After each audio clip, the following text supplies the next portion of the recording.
Good afternoon, good evening, and good morning from wherever you are, and welcome to 100 Days of Lord Cheeto, and not our Cheeto, Lord No, Cheeto. what the hell ever.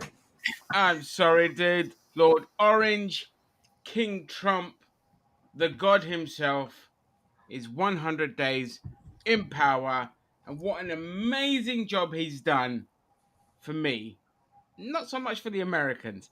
And of course, I'm joking, obviously. But yes, we are doing 100 days Trump special.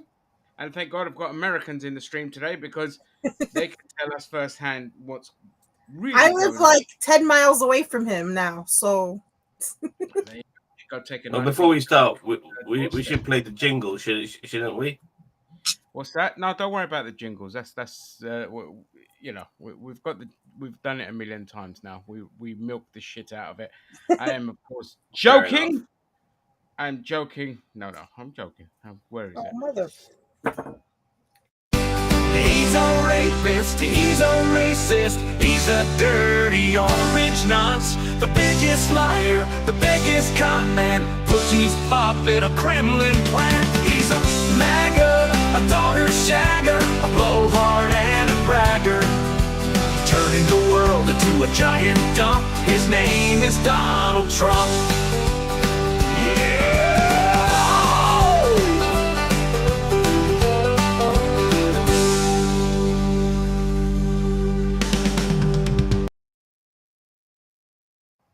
Yeehaw! Yeehaw! Thank Never you very gets much. old, man. Never gets old. Never, ever. Well, it's just one of those that is very apt to the current situation. So obviously, yes, we have had 100 days of Trump, and in that 100 days, the best way to summarize it up: arrests of immigrants up, stock market down, everything else dead. So with that being said, Willie, what are your thoughts on Trump's first 100 days? I have notes here if you need any reminding of some of the stuff he's I done. my biggest fear has always been the immigration stuff. And when I got off the metro the other day and I actually saw, like, it's one thing to hear about it on the news, but when you actually see with your own eyes the ICE people like asking people for their papers, I'm like, we are right another like 10 minutes away from another Holocaust, aren't we? Um, it's terrifying. Some of these people, like, they have their papers. They were like asking and like trying to rush them through it because they can't get them without suspicion, right? So if these people are frustrated and like maybe accidentally yell, well, guess what? We can pick this person up. And Yeah, that's kind of what was happening like in front of my face. And I'm scared because, I have family that are Hispanic and now they can't be safe. yeah. So that's actually quite scary then, because even just trying to go to the shops could be like the last time you see them because they're just grabbing. They don't even care if they're immigrants. They're literally just grabbing Uh-huh. U.S. citizens. And it They just doesn't don't even care. matter. Like anything can be suspicion. Anything. Yeah, You're rushing me to try go through my purse and find my ID. Like it's yeah, crazy. Like you're just taking me away now. Like I just could look Hispanic if you looked at me different, and could be gone tomorrow. Like I don't like. Where is the line? Is what I'm gonna say. no, there Like is no line. If you're not white, there is no line. They just want to be getting rid. They just want white hegemony. I mean, they're trying to deport Native Americans as well. It's like it's at the point where it's a pure Gestapo. That's what it is. mhm. Nothing more, nothing less. It's a Gestapo, and that's where it is now. I mean, before I go back to that, I'll just go to Cheeto and then Zam as well, or sorry, Wolkerton. Cheeto, your thoughts?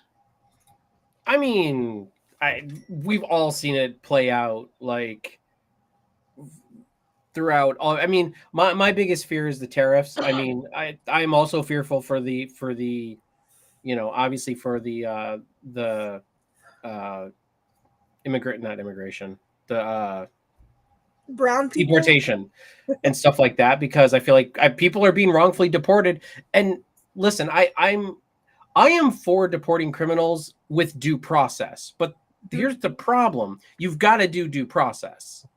You know what I mean? Like, you can't just like throw people out of here like just because they've got certain tattoos maybe on their hand that might be photoshopped on there in a picture. You don't know.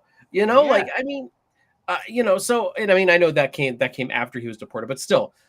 But my biggest thing is like inflation, the tariffs, all of these other things. And like, I could have told you before the election, if anyone was electing Trump to because of inflation and everything he was saying, like, how stupid are you? Yeah. Like, listening to him talk about tariffs and stuff like that. How dumb do you have to be? And I'm sorry, like, people are dumb. I will tell you straight to your face.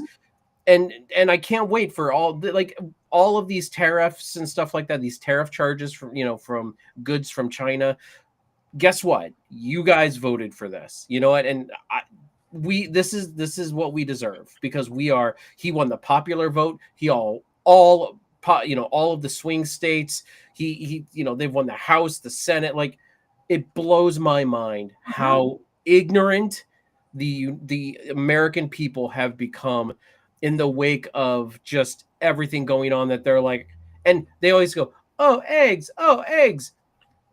Fuck eggs. Like, that wasn't even a part of it. The eggs was because of bird flu, and people wouldn't take 5 seconds to Google to figure that shit out.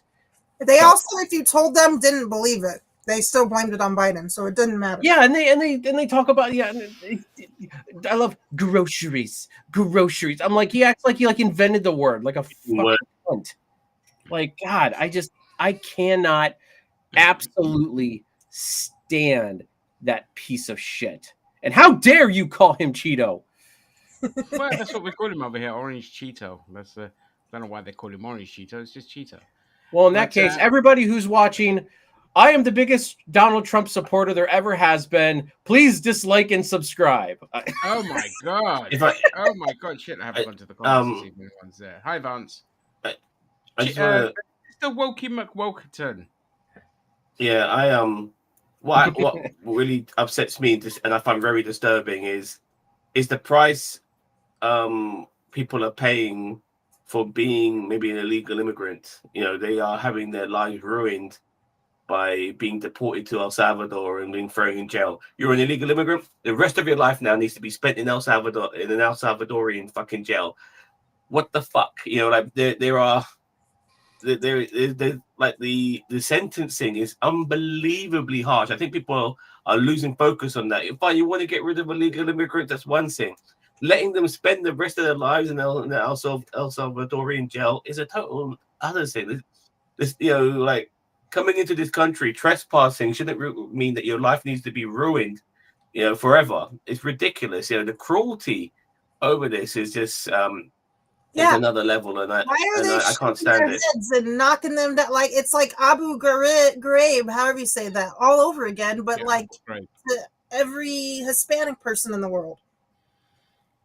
And by the way, and I'm only talking about the people who are illegal. I mean, the ones you might want to get rid of and stuff like that. There's a whole bunch of people who are not illegals, who are American citizens, and people who are totally innocent, who might not even be American citizens, but are still allowed to be in America, are having their life fucking ruined by being sent to El Salvador. It's ridiculous. And they have lots of them have paperwork that say, even if they're like waiting, they have their visa paperwork that they're waiting on their court date, and they're throwing them in jail anyway and taking them over there anyway. Why? Of course. Well, because at the core of it all, somebody's profiting from this. So to keep those people in prison means somebody owns that prison. Just because it's in El Salvador doesn't mean there's not an American company that owns it. And so, of course, they make money from it. That's what it all boils down to. There's nothing wrong with stopping let's say, arresting them, processing them, and then taking them to the border and say, off you go, or putting them on a plane back to whatever country they came from, saying, right, off you go. But that's not what's happening. What's happening is they're just shoving them in a concentration camp in another country. They did the same thing in Germany, because most of the concentration camps were not in Germany. They were in Poland and all these other countries. And this is exactly the same thing. This is just, we call it a prison, but it's practically a concentration camp. And people are already dying in there. We've seen El Salvadorians that are in prison there that are just dying. They're being starved. They're being tortured. And, you know, it's just, it's literally just fascism. That's what it is. This is the enemy we've been telling you about. Now we're going to do something about it. Aren't we great? But it's not working. It's not working because, like with everything to do with right wing politics and fascism, people aren't prospering. They're not. They're poorer. Everything's gone to shit. The whole tariffs thing has been a complete disaster. And again, that's probably just people trying to profit from bonds and betting against collapsing economies. Look at Naomi Klein's Disaster Capitalism. It tells you everything you need to know there.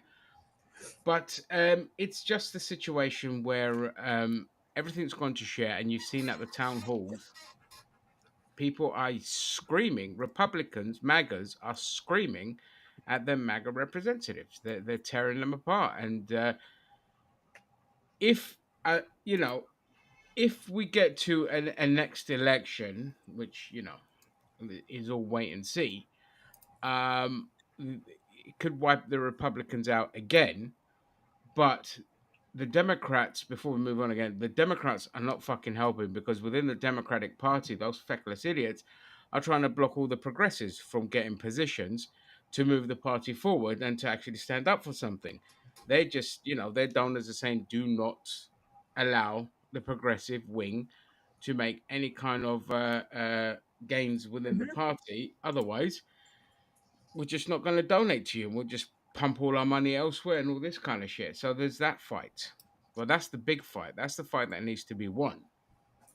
That is yeah, that's the fight that's also bugging me as well, because the Democratic Party is split into two factions at this moment in time. You've got the establishment faction, which are all bought by fucking donors and stuff, who are neoliberal as fuck. Yeah, they might not hate gay people, but at the same time, they don't want you to fucking prosper, and yeah, they don't care. They just want your vote. Yeah, they just want your vote. They say, look, we are the better of both evils, basically, which is the only thing that they strive for. They don't necessarily want to improve things. Whilst you have a faction of them, starting off with Bernie, who is like a fantastic politician. People like him and the people who are coming from him, like AOC, who I do hope run for president. They're the ones who are pushing for progressive values, and they want to genuinely help the American people with policies that matter. Tim Walz is another one that comes to mind as well. But yeah, they're going to get squashed. They're getting squashed by establishment. And they say that it really annoys me when you see people like Chuck Schumer and all these motherfuckers. They want to keep cozying with these motherfucking Republicans. They want to cozy with them all the fucking time. Mm-hmm. And these Republicans don't want to do shit. Like, they want to cozy with them because they think, okay, look, because they won the vote, we need to shit on trans people now. No, like, the whole point is that we don't need to shit on trans people. You just need to stop fucking focusing on them, because they're not the fucking be all and end all of all your fucking problems. It's the billionaires. It's the rich people. Mm-hmm. But they never want you to focus on them.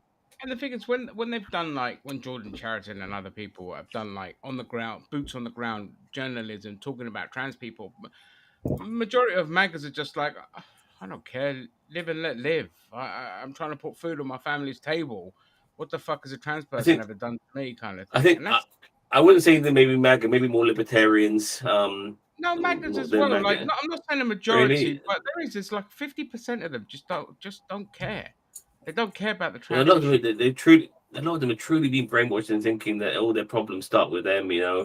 Yeah, that's why when Dylan Mulvaney drank a beer for fucking Bud Light, the fucking the sky was falling as far as the Republicans were concerned. Yeah, but in the land of the free, you can't fucking drink a Bud Light if you're a trans. Yeah, but you're listening to the loudest faction. Like, it's not as many as you put out there, but they are the loudest and they are the most annoying. Like, I know plenty of like Republican and Trump supporters that they don't care They don't about care. like the gay agenda and all this stuff. Like No.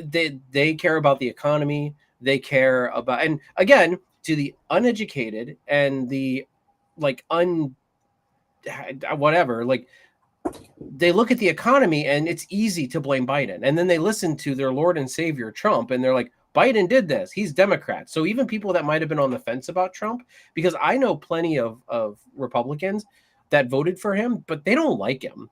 Like they genuinely don't like him. But they're like, well, what happened with Biden? Like all this inflation. And I try to explain to them, look, that all of that stems from capitalism and COVID. It doesn't. That's not from you know from Biden and all that. Like, you know, maybe he could have put some sanctions in place or something like that like would like taper that. But like that's not like the president's fault. Just like the president can't bring down all these prices that he claimed to be able to take, you know, to bring down. It's not going to happen in a capitalistic society. Trump himself even admitted it because there's nothing we could do about the prices. And it's like, well, of course not, because you've allowed corporations to do whatever the hell they want and they can charge the prices and all this kind of stuff. And But it sounded good on the campaign trail. it did.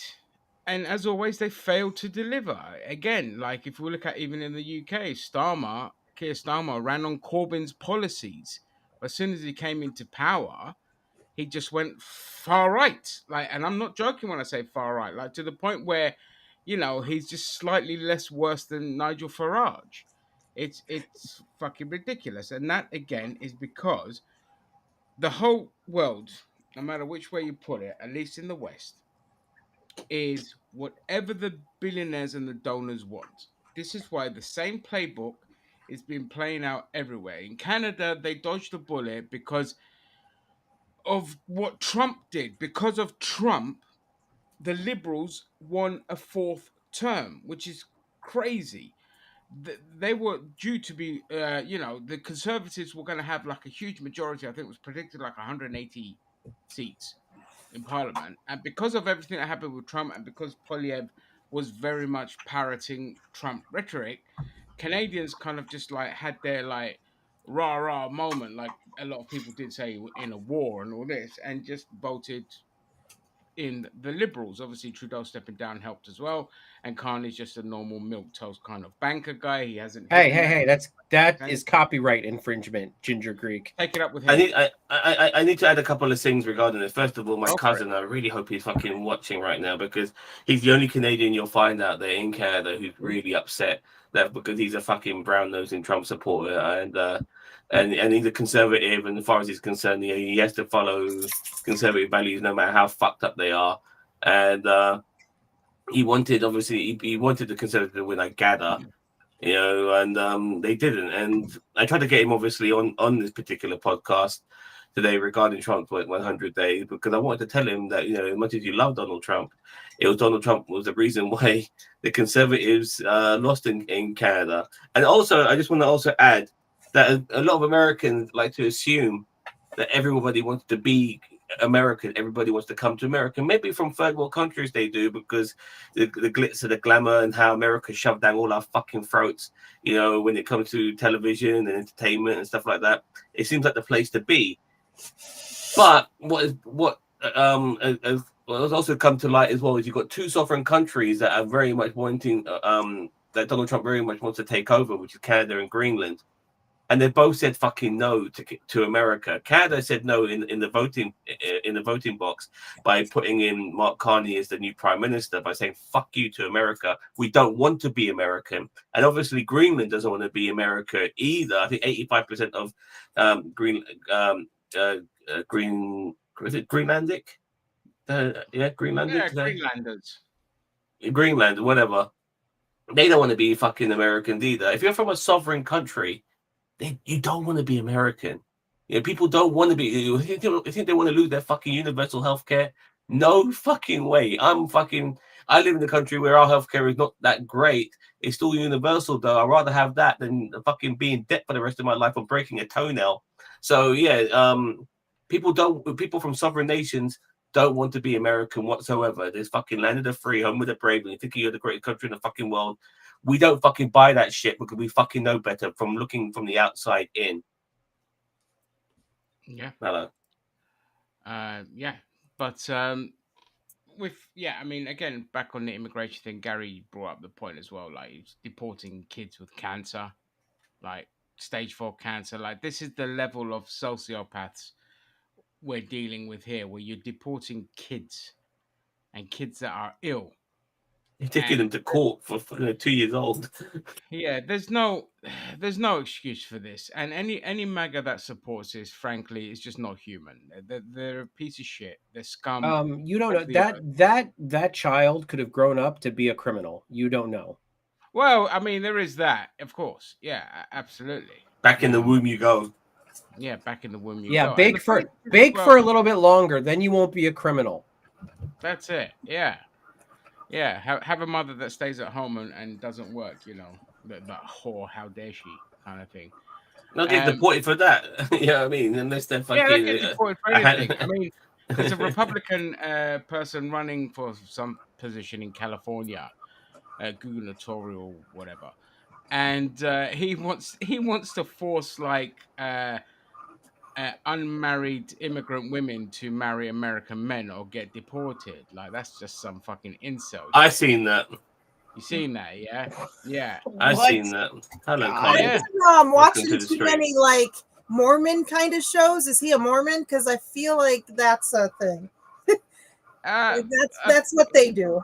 It could be, but I don't think so. I think it's just some incel fuckwit running, for whatever in No, California. I know.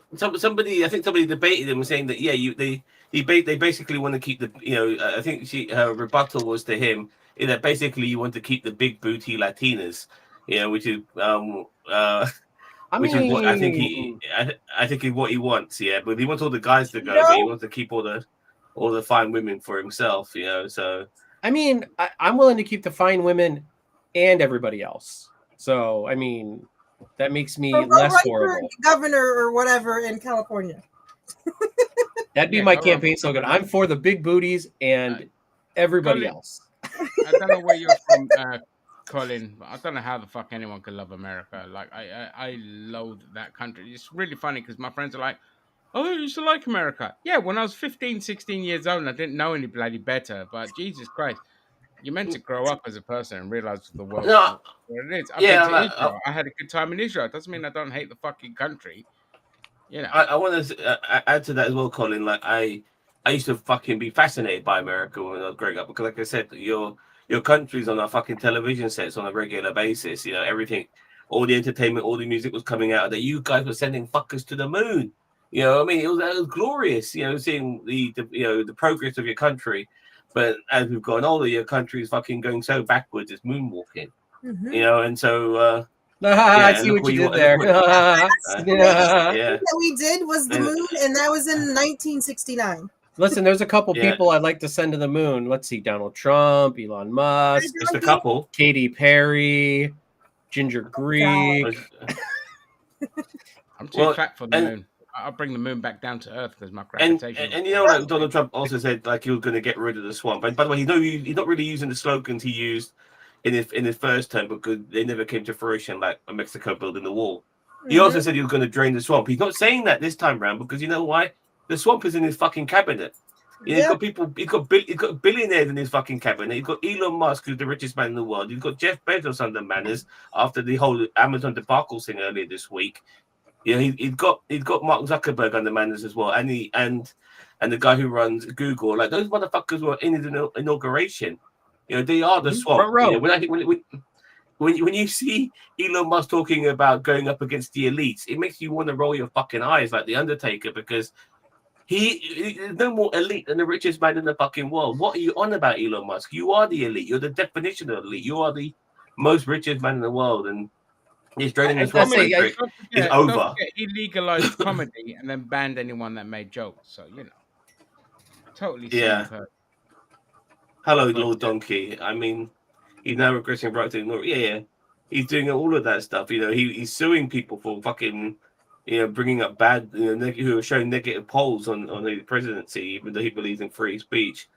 I'd rather agree with president. He's got comments. Said, yeah, look, any of us four, I'll take as fucking president right now. Any of you cunts in the fucking comment sections, I'll take you as president right now. I'd You're all, literally arrest every single billionaire overnight. I'm just like, right, In yep, a you're done. heartbeat. Yep. Landlords, you're going in jail, mate. All of you, and then you have to fight your way out. It's as simple as that. Your assets are being seized, and everything you've done will be investigated, and you'll never see the fucking light of day. That's where I'd start. I don't. Then I'd Oh, get just rid to of add, everything else. and just to Speaking add to of what Ginger said, I want. landlords, speaking of landlords, we have this thing. It's called the ERAP. It's basically rental assistance for people who need help paying their rent. After they cut all those jobs, they found ways to stop funding that to help people pay their rent for a few months till they got back on their feet. So that's fun for right here, right now. Oh, I just want to also quickly add as well that remember a lot of these billionaires people assume that they made all this money themselves, they deserve it. They made that money through the hard work of other people who are on fucking buckle wages. Mhm. Yeah, and those people need to earn a bit more money, a lot more money, if anything, and more than just a living wage. Because those billionaires will always remain billionaires. Someone like for instance Jeff Bezos, who at one point was the richest man in the world, he could like pay his staff so much more fucking money than he's already paying them, and he would still be a fucking multi-billionaire. But he doesn't because greed ruins all, and he's a greedy it's not fucking just cunt. that. It's not just that. It's like again, someone like him, the level of cruelty that he Ankle uh, bracelets. in- Yeah. incorporates in his fucking, at his warehouses, just his work ethic towards workers, his disdain for workers is just on another level. Like, how the fuck can anyone sit there and allow people to just not have an adequate toilet break, an adequate break, and just work at Cheeto. I just, in regards to the Amazon thing, I actually know people that work at the Amazon the Amazon Warehouse. warehouse. That's the word I'm looking for. Warehouse around here. It's actually not as like it's not that bad. Like, and I'm not saying that it's not bad employment situation. I'm not saying that they're worked to the bone. They are, but like some of these like stories are very exaggerated and they're taken out of context from what I understand. Jeff Bezos himself has told me, no, I'm kidding. No, but I do have coworkers that are like, no, she's like, no, we get bathroom breaks. Like yes, we work hard. We're running all the time, but yet so are healthcare workers. So I'm glad that they do have this. Fine.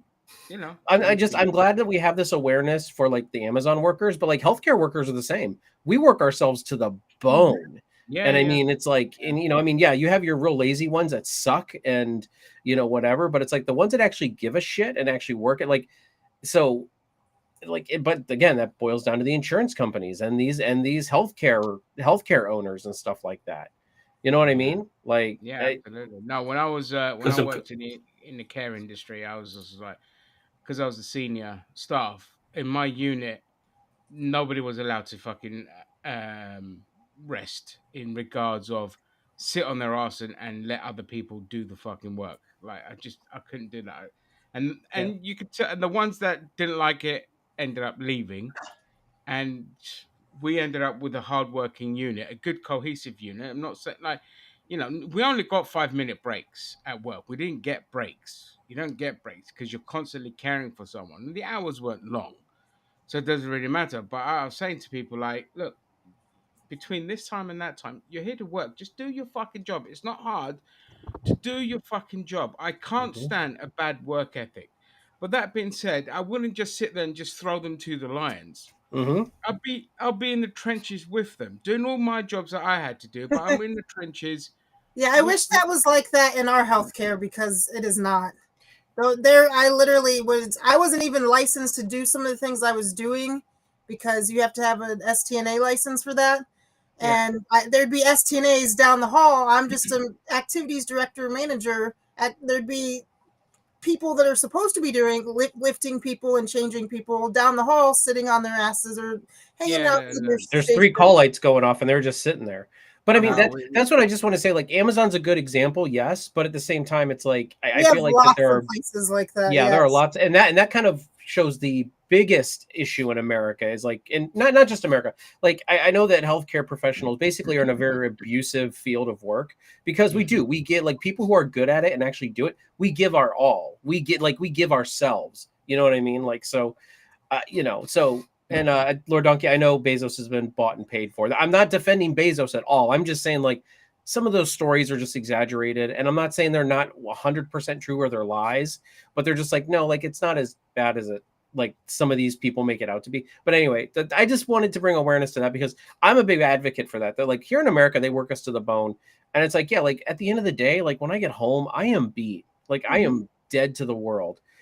Like I can barely get on this podcast, to do any like I'm yeah, so just run down, and it's just like that's everywhere in America and everywhere around the world, and that's guess what capitalism. yeah. Okay. I mean, So let's quickly get through some comments here. By the way, Colin, you can join us on our main channel. I put a link there below. There should be not be a billionaires are a symptom of a broken wealth distribution system. Yeah, I agree. When you're hoarding as much money as some of these motherfuckers are, there is a problem. Well, that money's not being stimulated within the economy. Lord Donkey says, "Hey, Daniel Vance, who's been pretty." you don't have Sorry, to I go through apologize. every single comment, just the relevant No, no, ones. I didn't realize what they were until I read them. Bill I've Mayer. seen all the comments. Yeah. Don't Okay, I bet at some point we're sitting. Yeah, worry. yeah, Ah, exactly. fucking Bill Maher, man. I Jesus hate Bill Christ, Maher. that guy. After that That time, he guy. was like, you kids that sit around and read your Japanese comic books are never going to grow up. He went on this like 15-minute rant. And I'm like, we all are on your side. Like, what is wrong with you right now? But he like the millennials are never going to grow. I'm like, you raised us. He doesn't have kids of I his Yeah. stopped own, watching him. but, like, I used to like for me when it came to some of the American shows I used to watch back in the day. Daily Show, without a doubt, Monday to Thursday with Jon Stewart, great stuff. And then on Friday it'll be Real Time with Bill Maher because he was for me like the West Coast version of that. Bill Maher now has become a fucking boomer, and I can't stand the yeah, guy. He's totally lost touch with society. He's a fucking limousine, fucking neoliberal cunt, yep, and his opinion shouldn't matter because here he is talking about having dinner with Donald Trump, totally ignoring what this guy's doing with the deportations and the tariffs, and just yep, ruining people's lives left, right, and center, shutting down all these government agencies that people rely upon, making people lose their jobs as well. Let's remember that by shutting down these agencies, so many people have lost work. He's not creating jobs; he's ruining jobs, yeah, and he's talking about wasteful spending. Well, your taxes haven't, if you're a middle class person, and you're a working class person, your taxes haven't gone down. You're still paying the same in fucking taxes. mhm. So where's this money going? It's going to the fucking rich. That's where it's going because they don't need these services because they're fucking rich. Elon Musk and his armored cyber trucks. That's where it's going. Oh yeah, by the way, Elon Musk is getting the government to pay for all his fucking shit while all these services are closing down. He That was the doesn't whole Biggest point. need welfare He's queen in gonna the go world. away into yeah, Yeah. exactly. He doesn't need government fucking handouts, but he's getting it more than anybody else is. Wank, I Yeah. hate him. I hate him passionately, man. I see. The East India Trading Company. Now, I always use it. When people are just, and I use this mostly towards centrists who are morons because they don't understand what corporations are capable of. And I say you need to read the history of the East India Company, which was kind of like the first corporation to colonize a country, which is what they did with India. It was them. They had a private military. They had all of this kind of shit. So you telling me companies like BlackRock and all these kind of stuff don't have private militaries doing their bidding around the world? They don't need to anymore. They've bought the politicians now. Like you hear here in the UK, they're just filleting BlackRock, like the world's biggest landlord, and all this kind of stuff. But yeah, East India Company is a great thing to kind of read up on and the shithousery they did. Bill Maher's not a centrist, man. Bill Maher is just a He's right narcissistic wing. child who's just fully gone right wing, and Uh-huh. he'll go everywhere to protect his own ego. Every time he gets pushed back, he just melts And here he is Guys, like little sucking up girl. to power because he is an absolute coward and he's garbage and he's been garbage. No, Matt! Close my door. I don't want the cat in here because she'll start disturbing me. Sorry, guys. Mum always lets the cat in when I'm doing these streams and she just jumps everywhere. And... Right. Hey, So, we wanna see that kitty cat. yeah, she was here 5 minutes ago. She just wants attention again because I'm talking and not having it. I noticed we are Oh, we slowly have. calling the facility in El Salvador. I did. I called it a At very concentration beginning. camp. Yeah, Very beginning, we called it for what it is. yeah, it's a concentration camp. Like people forget that most of the concentration camps for Germany weren't in Germany. They were mostly in like other countries, In Poland. and that's what El Salvador is. It's just a concentration camp. Yep. They just put a new coat of paint on it with a different name. Absolutely, absolutely. Right, No, let me just no coat of paint, dude. I mean, if we get coat of paint on it, they'll be fucking lucky. Well, I mean, just Yeah. like I mean that basically the image they're trying to portray. Uh-huh. But no, it is. It's a concentration camp. Like it really is. It's in. You know, they were saying that the Jews were criminals and that they were against the. You know, so what are we calling these people we're deporting? You know what I mean? It's just the Holocaust, just but for like Mexicans and Puerto Yep. Ricans I and think this is why they spent all that time pretending that the Holocaust didn't exist. So when it's happening right in front of our eyes right now, we don't know that it happened before. So we're just thinking it's normal and it's okay. Yeah, So- that's a fair point.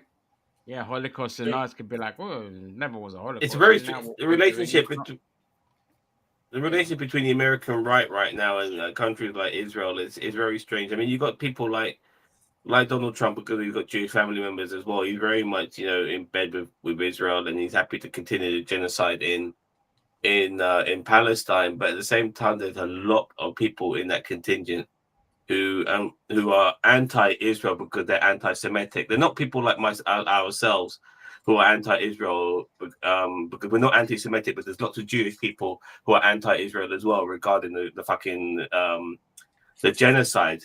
They're just anti-Semitic because they fucking hate Jews, but they're also in Trump's cabinet as well. It's a very weird relationship they have at this particular moment in time. They're not anti-Israel. They're very pro-Israel. They're anti-Semitic because Yeah. most of that cabinet are evangelicals who believe in the prophecy that once all the Jews are in the homeland, Jesus will come back and cast judgment on everyone, and the first people to die will be the the Jews. Yeah.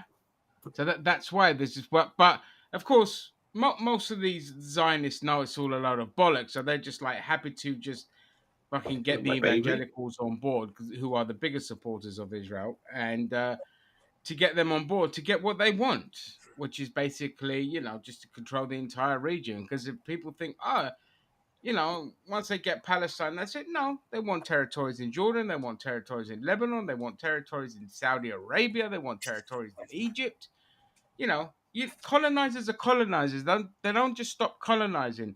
After World War II, we didn't stop colonizing. We just changed colonialism and moved it into the banking sphere and controlled countries through debt and monetization rather than through military force. This is why you'll see, like, when all these African countries had their Independence Day, they were never independent. They were independent on the premise that they take out huge sums of money from the IMF and are indebted so that they have to sell off their resources to pay off huge interest rates. Where, like, I can't remember, there's one country where 70% of its GDP it is paying off the IMF loans and all this kind of shit. And of course, it hasn't stopped to this day. Every time you see a war breaking out in an African country, a civil war or insurgency uprisings, insurgency fights, it's always the Americans funding it.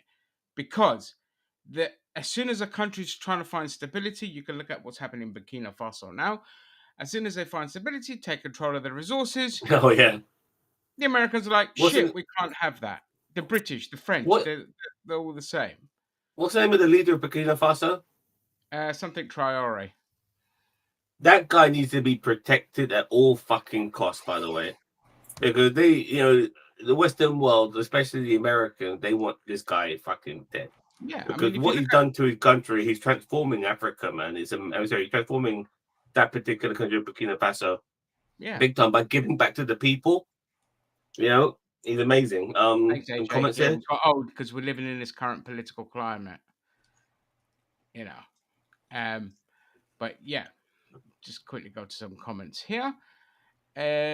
Have to hand it to Trump's team. Actually, it's even more humane than the Nazi ones. Well, yeah, I mean those prisons are just fucking horrible. How many of those are going to survive? Not many. Being anti-war is considered anti-Semitic according to the Trump administration. Everything's anti-Semitic these days, except for anti-Semitism, which, by the way, there are no bigger anti-Semites than the Zionists, because, again, if we're talking about appropriation, the word Semitic people has been appropriated by Jews that aren't even fucking Semitic people. They are, you know, Europeans. Europeans, and the They're actual Semitic Europeans. people, i.e., the Palestinians, are getting slaughtered. Of course, there are Jews that have lived in like Palestine for generations, even when the Ottomans were there and before the Ottomans and all of that. They are Semitic people. The Jews from Europe are just Jews from Europe. They're just white people. Well, Cheetah. no, just so AJ Watt, the guy in the comments, Zam. Do you remember I know. Jerichoholic? I know Okay. who he is, dude. Okay, I Oh, this Jerichoholic. Wow, there's a blast from the past. right? Like that's like Jesus. I think he was Jesus. like 18 last time we talked to him or something like that. Like he was like the Probably. baby back then. Now he's like probably like 30. Yeah. And yes, we did get old. Anyway, so I thought that was interesting. That's all right. So I want to find out at the end of the show, as she holds it up, what Winnie's been scrapboarding this entire stream. Yeah, absolutely. Yeah. Yeah. Will do. Excellent. Excellent. It's just gonna be Pikachu. Not everything's Pikachu. Oh my goodness. Well, I mean, Pokemon's Pokemon. It's some people Pokemon Yeah, love. My nephews absolutely love Pokemon. They love it. regarding calling back a comment here, a mistake of history has been repeated. When the Nazis first appeared, Germans thought they were a joke, not taken seriously, assumed that they would never gain political power. And unfortunately, that history is repeating itself here in the United Kingdom because the fucking Reform Party won a hell of a lot of seats the other day. And I am scared to death that these fucking white supremacist cunts are going to fucking come into power. And they've already forgotten that people like Nigel Farage was the one who gave us Brexit, which ruined this fucking country. And Nigel Farage, if he becomes prime minister, he'll be so busy fucking doing a Donald Trump where he'll be just grandstanding in front of the fucking camera, hoping that people will be sucking his dick like they do with Trump and praising him. He won't be doing anything to improve this country. He'll just fucking blame everyone else for every fuck up that happens in this country. I just... Yeah, I mean, I'm just fed up with people with short memories and not learning our lessons. He doesn't take responsibility for Brexit. It's all his fault, and he doesn't take and responsibility. He has openly said that he wants to privatize the NHS, and people are voting for this fucker. Yeah, it's just ridiculous. Saying, no, it's been debunked. It's been debunked. No, it isn't been debunked. You're just saying it's been debunked because you're listening to the fucking companies that are the media outlets that are telling you it's not true. But it is true. He said it, and it's not just Farage that said it. 2 of his other MPs have said it. And here we are. Nigel Farage, yesterday, says, yesterday or today, goes, any Durham, so when Durham won the mayoralship, he goes in and he says, any Durham County Council staff working on diversity or climate change initiatives or think they can go on working from home should be seeking alternative careers. So this is not exactly a man of the people, and people keep thinking he's a man of the people because I keep saying to people, you think Americans are dumb. The British are next level fucking dumb. I tell you why. Because you think, oh, but we have the worst pensions in the G20. The only thing that isn't privatized in this country, in the sense that we have to pay to use it, is the NHS. It's still a lot of private companies behind the scenes getting a lot of our tax money, but everything else is privatized in this country. There's no care for the elderly. at all. You have to pay for it out of your own pocket. There's no childcare protections. Yeah, you have to pay for that. That's like owned by like 2 or 3 companies. There's the welfare state has been privatized as well, which is why you see a lot of cuts happening and these constant attacks on disabled people because their incentive is, oh, we'll take that money, thank you very much. And the British are the biggest pushovers. Like I've never known.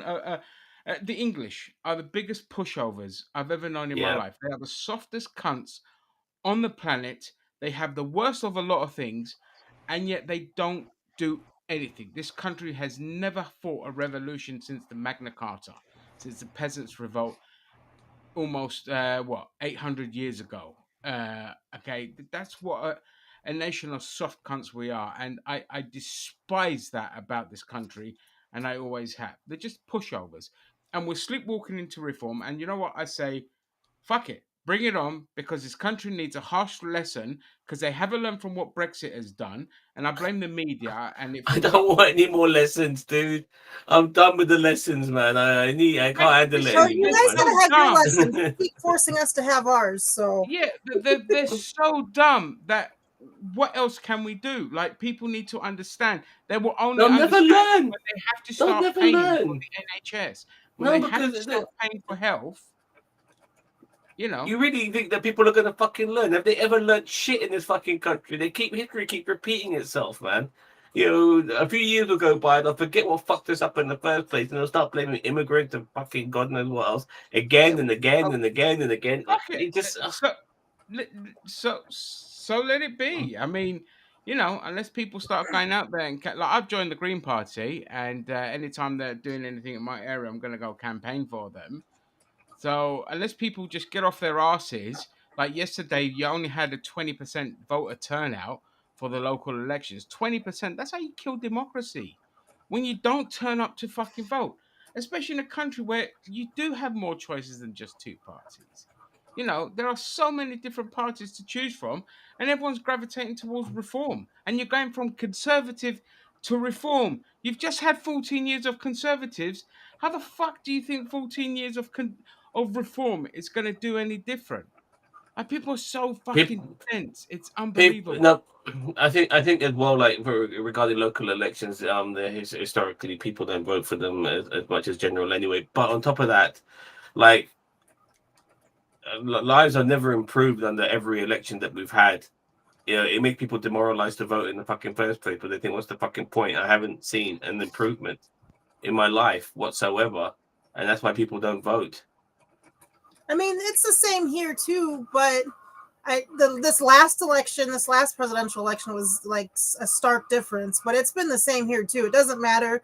I worked on John Kerry's campaign against George W. Bush. I worked on Obama's first and part of his second campaign. Nothing really has changed in the grand scheme of things. Inflation is just getting worse and worse, and the percentages worse and worse, and all the other capitalistic bullshit is getting worse and worse, and our taxes are I, never going down. So it's like, Yeah. why? no, I Why? do want to add to that though. I do want to add to that as well. I know what I said, and I agree with you as well, Winnie. But at the same time, like sometimes the politician that does make a difference is the ones that the media and the corporate machine, so to speak, make sure that they'll never get into power. For you guys, it was Bernie Sanders. For us, it was That's Jeremy true too. Corbyn. These are the real difference makers, the ones who say shit that are very different.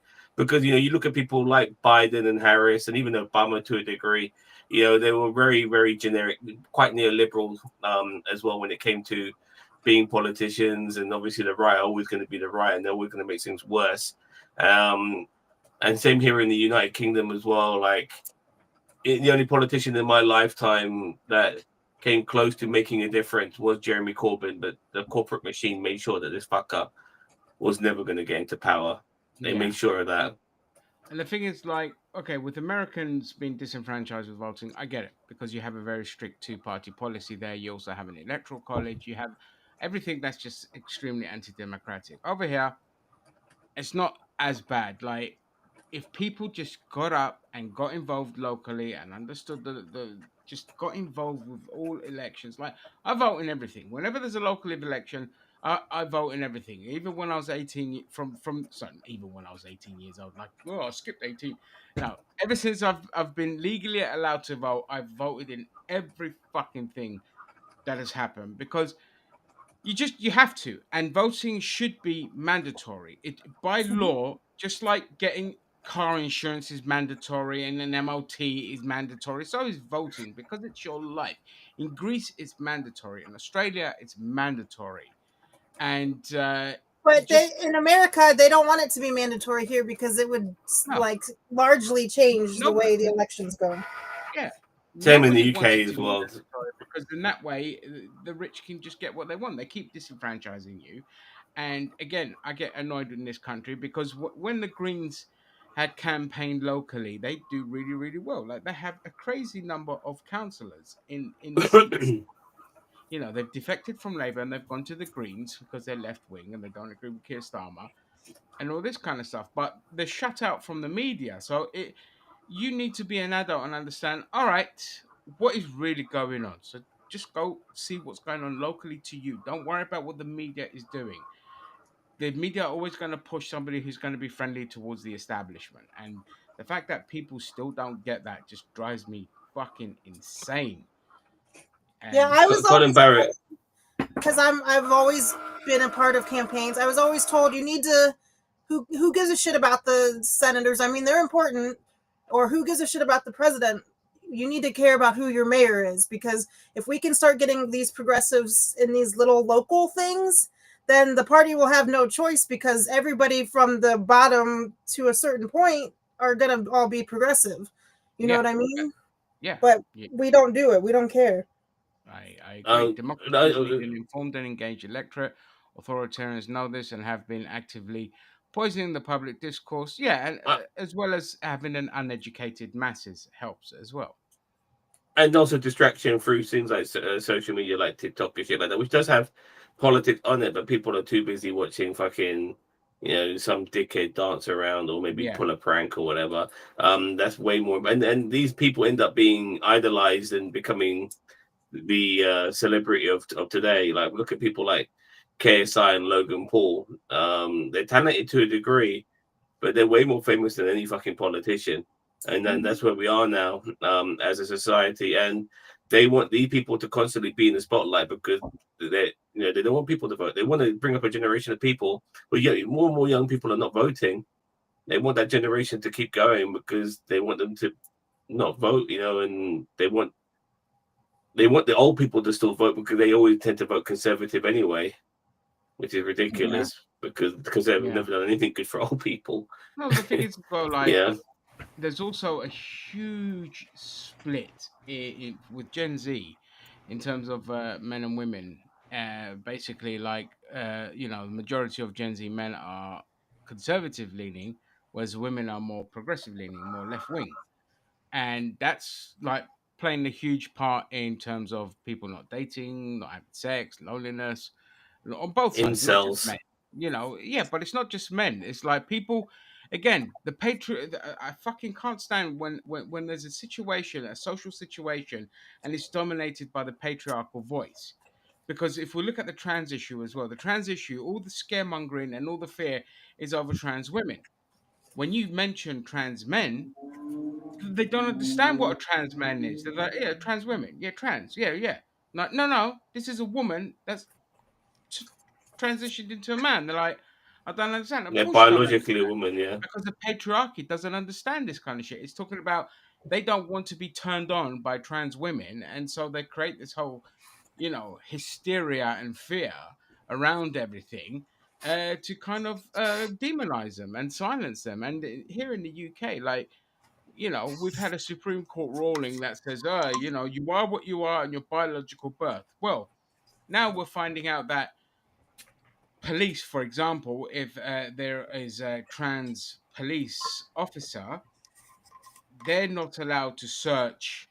Like if it's a trans woman, they're not allowed to search women, and that's where the argument is. And I put to the forums like, okay, well, here it is, a man that looks like me, but was actually born a woman. So I said, so you're comfortable with this strip searching a woman? do you understand what is And going going on? into women and going into women's toilets And going into um women's toilets and all this kind of stuff. So well look, I hate it when, so to go back on my subject before we go off on a tangent, everything gets dominated from the male perspective, but it's also women that are feeling the pinch of loneliness and more frustration because they're like, for fuck's sake, grow up, man. Stop being so fucking weird. Mhm. Stop being so goddamn like just stupid and violent and just well, weird is just the best way to say it because they're fucking weird. All right. And they're possessive. getting weirder and more aggressive and more horrible, misogynistic.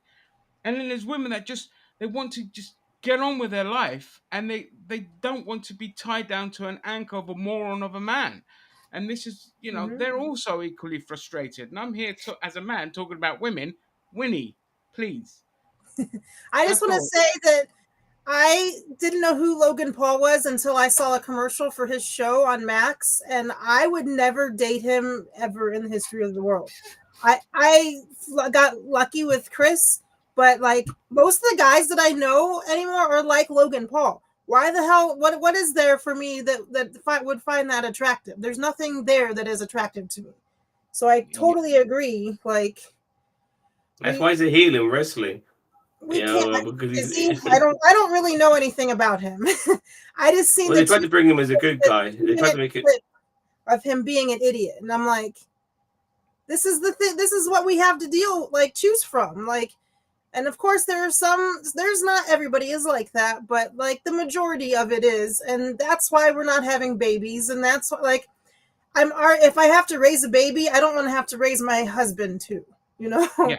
like No, but that's where we're at. You're absolutely you know, right, and my that sister yeah, who is my middle sister, the one that's directly under me, is still single. She lives in New York City, one of the like horniest cities, as she says, in the world.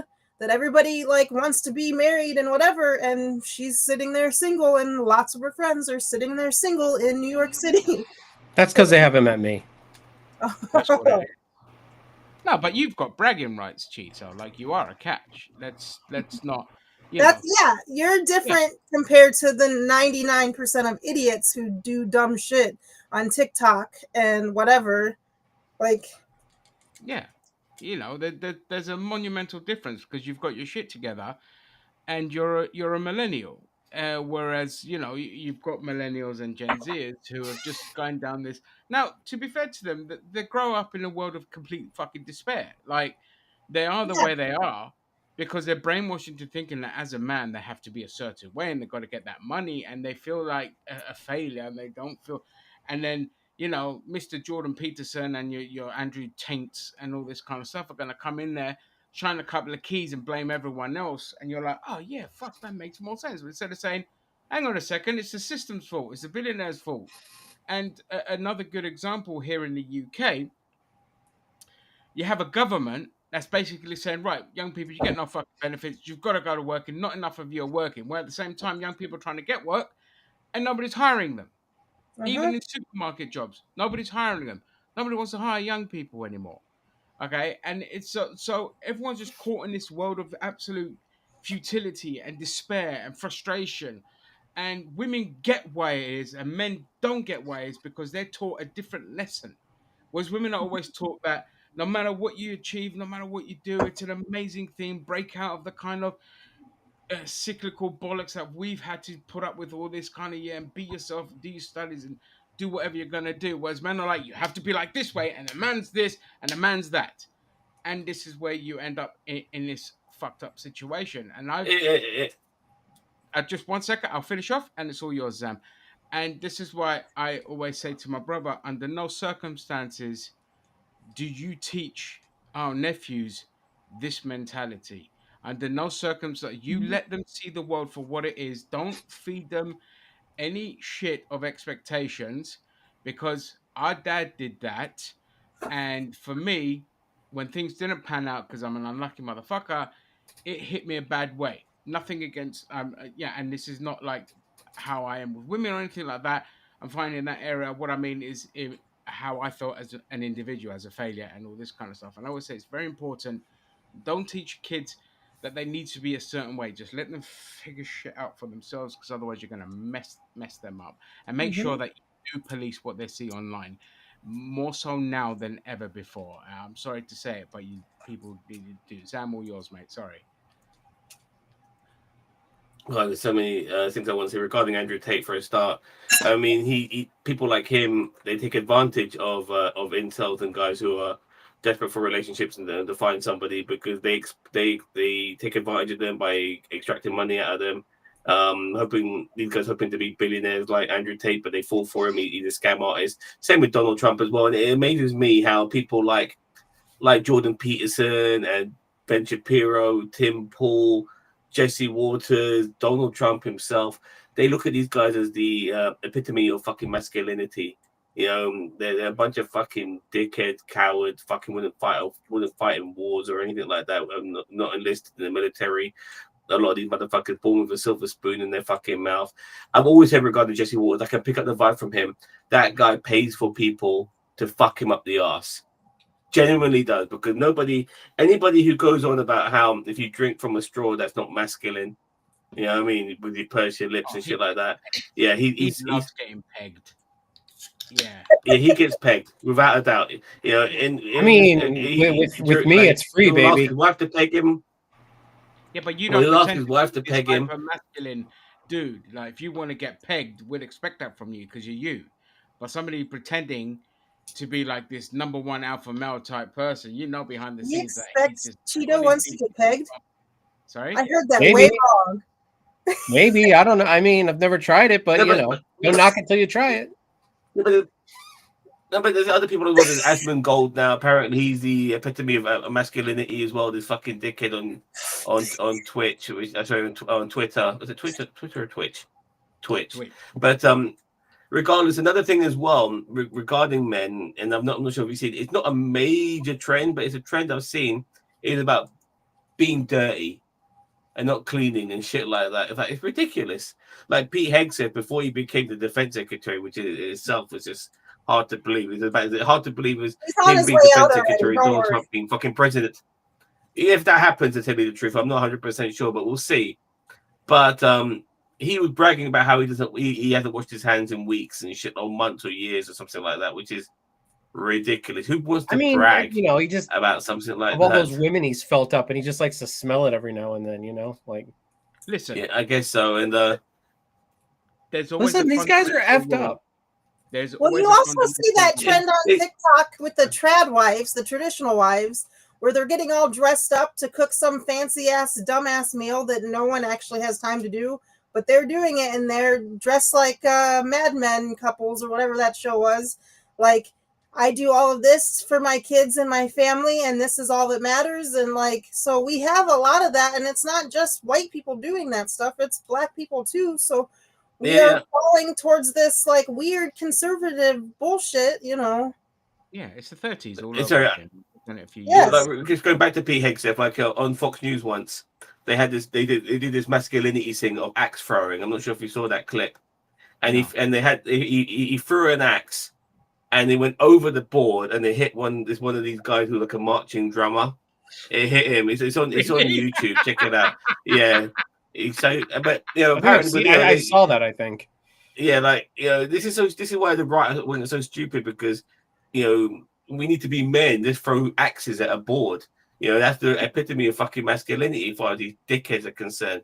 You know what masculinity truly is, in my personal opinion, is helping out people who are weaker than you, helping them. I mean, not just throwing fucking axes at the board. Being there for people who need your fucking help. If you can do that, you're a proper fucking man. Mhm. And that's what it means to be a fucking man, helping people That's why I who don't need help your anybody. fucking help. Absolutely. Shut up, You're a Cheeto. bitch. I Right, see I am. now that if I had a problem at 2 o'clock in the morning, like I got a flat tire or something, I could call you. You are correct, but see, the problem is I sleep so hard, I probably wouldn't answer the phone. It's not that I don't want to, but I would probably sleep right through it. So But just stop it. I mean, again, that falls onto the point. I think, like Zam, fucking nail on the head.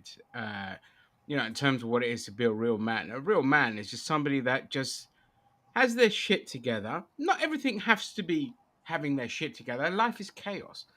But being a good person, showing that empathy is fucking, as you know, empathy is about protecting your tribe. All right, you're not Mhm. gonna fucking be like the kingdom and let your tribe go to shit. That's the conservative way of life, the individualism. Whereas proper masculinity is just being a fucking normal person that does the normal things in the realm of just being decent, being there, listening to your friends, not making assumptions and all this kind of stupid shit that people do. It's as simple as that. And a lot of people kind of, and just maturity, just having a sense of maturity, which a lot of people, and so I, even in my own friends, and my own friends are like a lot older than me as well, and they're still massively immature, like in terms of like their mentality. Their career wise, they've done great, but you can't have a conversation with them as a man or a woman. You just want to blow your fucking brains out. You're like, oh my god, please put down TikTok and stop fucking reading the Yeah, Daily it's Mail, that. you absolute moron. And they're nearly 50 years old, and they're parroting all this fucking bollocks. Right, I'll go to some Get comments. some comments. Yep. All right, I'll take that. Democracy is needed. Oh no, I've done that one. One thing worth noting: countries using the first past the post and electoral system have worse affected by right-wing insurgencies. Well, of course, I mean, first past the post is there to protect right-wing, politics, and if we had um, ranked voting and all this kind of shit, things wouldn't be so fucked. Meneghetti, yeah, we've covered that. Dividing people into groups and setting them against each other is how the right gains power. Yep. That's a tale as old as time. That even predates the Romans' use of it. It's the reason women of color are ashamed for embracing their cultural identity because white guys are sexually attracted to women of color. Uh, what? I don't get that at all. But sure. If conservatives want people to have more children, they should have financial support families that want them. Tax breaks to billionaires will not achieve that. Yes, I mean you can't take away everything from people and then expect them to give you more. Like the thing we say, people, even though if there wasn't a loneliness epidemic, shit's too expensive to have kids. Like you cannot. It's just not the right world to have it. Like yeah, I can't speak for like my brother and sister-in-law. They're financially they've done really really well. They've worked the bollocks off to get to a point where they can have kids. But if I was to do it, I'd be struggling. I'd have nothing, and you still have things that get taken away from you. So you can't take away supports and incentives from families and then still expect them to fucking breed. It's just it's ridiculous. I'm worried about upcoming generations here in the US with AI teaching and separation of church and state being done away with here in the US. Yes, well, we're seeing all these kind of laws coming in about prayers in schools and teaching weird, like, whitewash history. Yeah, No, before you yeah, go into the next comment, like no, that's fine. Yeah. Donald Trump is a fucking atheist, by the way. Yeah, the guy doesn't give a shit about. I'm an atheist. You're an atheist, Ginge, and I know a fucking atheist when I see one. Donald Trump doesn't give a fuck about religion No, whatsoever. Dr. Phil said that he was in the Oval Office without the cameras and behind closed doors, and he's a deeply religious man. Okay, I believe Dr. Phil. I can say a lot of shit about Dr. Phil. Well, Wait, look, but was he looking in the mirror at the time?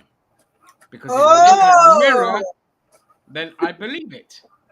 Now, go Donald on, Trump Dan. doesn't know that when it comes to him being the con man that he is, there's no better mark than the fucking religious fundamentalists, which is why so many of them are still having money extracted from them by all these fucking evangelical priests and pastors who fucking fly on jets and shit like that, going all over the world, just taking money from these motherfuckers because they're stupid and they're gullible. And Donald Trump loves these fuckers because they will fucking back him to the hilt. Some of them think he's the second coming of Christ. You know, they Yeah. genuinely do. They genuinely think he's the second coming of Christ. There's some of some of the stuff I've come across, and I want to show you a little bit later with some of these TikToks I've saved. My God, it is frightening. How much they back this guy who is not remotely fucking religious, who's a fucking rapist, who's a fucking con man, felon, all of this shit. I mean, but no, they that's a still pretty back low him bar to the hilt. for the Catholic Church or any religious church, really. So, Oh, Trump for Pope, yeah. Because Well, they're yeah, Catholic, exactly. they'll be worshipped. That, did you guys realize that the what is he? The Elon Musk's second, like, right-hand man is a Mormon, and that's why Elon thinks he should be having millions of kids and all of that stuff, and that's why he's basically a Mormon without the religion part. Oh yeah, that don't surprise me. He's got a breeding fetish. He has a breeding fetish as well. His dad has that as well. one of these kids will like me. He doesn't care about kids. And when the little one grows up and realizes that he used him as a human shield, he won't like him either. Yeah, the older kids don't fucking like him at all. Like, that's because they're old enough to realize. All of them. Yeah. No, he totally disowned his trans daughter. Initially, he says she was dead, or said he was dead. Said he died from wokeness. No, she is still very much alive. But when he mentions how many kids he had, I think he's got like 14 kids. He says he's got 13. Yeah, because he just totally disowns the one who's trans. He's a terrible human being, man. He's horrible. The latest one that he has, he didn't want to take a paternity test to even say that it was his. So who knows actually how many? He threatened her and all kinds of stuff, and had threatened her with money and whatever. And she's like, "I don't care about the money. You just need to take care of your son." This is why if I become rich, I'm just getting a vasectomy, which I want to get a vasectomy anyway, but I just healthcare is impossible to afford right now, and do things. So I'm just gonna go maybe irritate a horse, and hopefully it'll kick me in the nads. Are you guys ready for it? It's been a long time, but are you guys ready for this? Zam's TikTok treasures.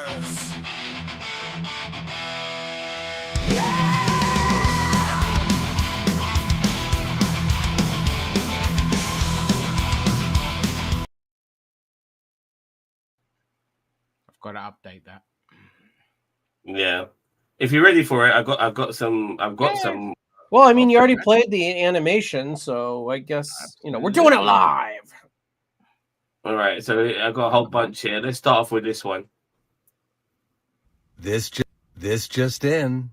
The sexual position formerly known as 69 is now being called 96 because of Trump's tariffs. The cost of eating has gone up. This just in. Oh, brilliant! Look, I've actually heard that one before, but okay. Now, just to give you an idea, Stephen A. Smith is talking to Donald Trump about Harvard. Oh yeah, I've Donald seen Trump, this. Oh. Donald Trump responds regarding Harlem. All right, check this out. Stephen A. Smith just did an interview, and he asked President Donald Trump a question about Harvard. I bet you 7 Bitcoins you cannot predict where Donald Trump takes this. Intern, roll the clip. Think about Harvard. What they're basically talking about is they're asking, what do you say to those who view your actions as an attack on academic freedom rather than a defense of fairness? What do you say to that? Well, I say this. We had riots in Harlem, in Harlem, and frankly, if you look at what's gone on, and people from Harlem went up and they protested, Stephen, and they protested very strongly against Harvard.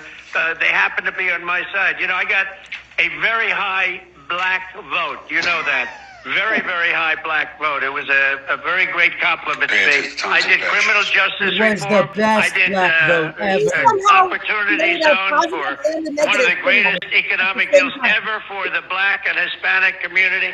I got tremendous. They agree with what I'm doing with respect to Harvard. Harvard. What? Wait, what? Look, we are all Kumo right now. Look at his face. Yeah, Kumo, and he's trying to be all centrist and back Donald Trump. There's Bill O'Reilly in the middle thinking, oh shit, how am I going to spin this one? And there's Stephen A. Smith thinking, fuck these motherfuckers. They see him. He's the black guy. Donald Trump sees him as the black guy, immediately thinks Harlem and thinks about fucking, ethnic minorities and shit like that, because that's where his fucking brain goes. That's because he thinks there's only one black dude on the planet. I mean, he thinks they're just all different. They just wear different clothes every day. Yeah. He only ever sees it all the time. Check out this one. This one shows you the cowardice of people of people who work under Trump. They're just too afraid to say anything, and they will not answer a question directly. Check it out. This. Raise your hand if you do not think children with cancer who are American citizens should be deported. Do not think. Looks like it's all the Democrats and none of the Republicans. That was yesterday in the House floor, them discussing immigration. That's all you need to see regarding that. Yeah, that's what you need to see that one. Because actually, that's not the clip I was looking for, but but regardless, that's still a good enough clip to tell you that they actually are not raising their hand. Sorry, Sam. 1 second. This is absolutely spot on. But that's how it is. You attack the Greek junta did it as well, attacking the universities. It's where it always starts. Okay, going on to British politics now. Let's check this one out. This is a juicy one. Okay, so if you're not just a protest party and you're not just don't vote for them, vote for us, what can you point to in local government that you have achieved? What we point to is the failure of the existing two parties. No, sorry, that wasn't my question. My question, because anyone can point out failures of other parties. What have you achieved in local government? What have you done? What we're doing is saying to people, look, your councils are broken, we will fix it, we will come in, we will save money, we will audit all of the expenditure, find out where the money's going, the well-procured contract, but the many badly procured contracts, wasting hundreds of thousands of pounds on ergonomic chairs, all this stuff. You've currently got 128 councillors. What have they achieved? This is what you're promising, but what have you achieved in local government so far? What we're achieving is giving people the opportunity to say, we're done with the two main parties, someone else has got to come in, save some money. Okay, so... yeah. Great, it's still great reporting to a degree, like reform. Yeah, you're coming into power, you want all these seats. It's because they're Tories and they don't want reform in. No, but still, the question is still valid. Yeah, what the fuck have you done? It's good. What the fuck have you done? On you. I know that. Yeah, I'm just saying, like, it's good that they did that. They did it to everyone. You know what I mean? I did not know I would see a real life Deidre today here on. Anyway, by the way, regarding as this is the 100-day stream, let's check out this.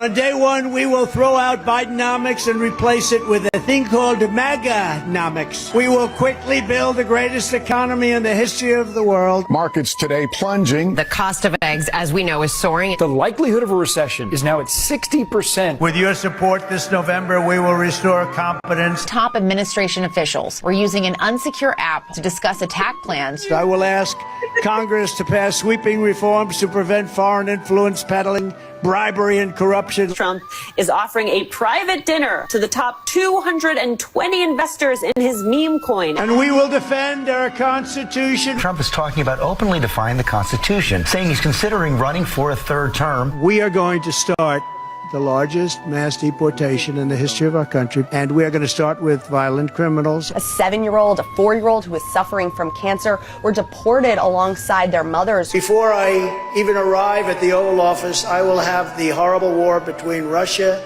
and Ukraine totally settled. President Trump is threatening to walk away if both sides don't agree to a peace deal. And I will end the chaos in the Middle East. We don't have to have people dying. Israel's military has struck Gaza City's last functioning hospital. The freedom to speak our minds. No one should have the power to take that right away. The Trump administration has threatened universities with massive cuts to federal funding if they don't submit to his agenda. We're not going to touch Social Security or Medicare. Elon Musk indicated he's now eyeing cuts to social programs like Medicare and Social Security. We're totally in favor of IVF. He just decimated the whole team of people researching what works on IVF. We want crystal clear, beautiful water, and we want clean air. The Trump administration rolling back dozens of air and water regulations. We are also going to make America healthy again. We are on track to have the worst measles outbreak of this century. We are going to cut your taxes substantially. The tariffs are effectively the largest tax increase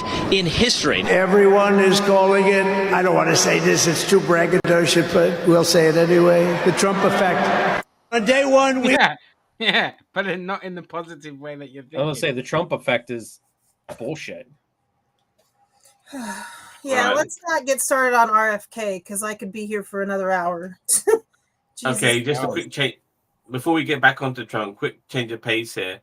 There's a soccer team called Liverpool. They won the Premier League and they just got trolled by their rivals Everton. Liverpool are red, Everton are blue. That's all you need to know. An Everton fan has trolled the entire Liverpool fan base by buying 10,000 blue flares, putting red labels over them and selling them to Liverpool fans.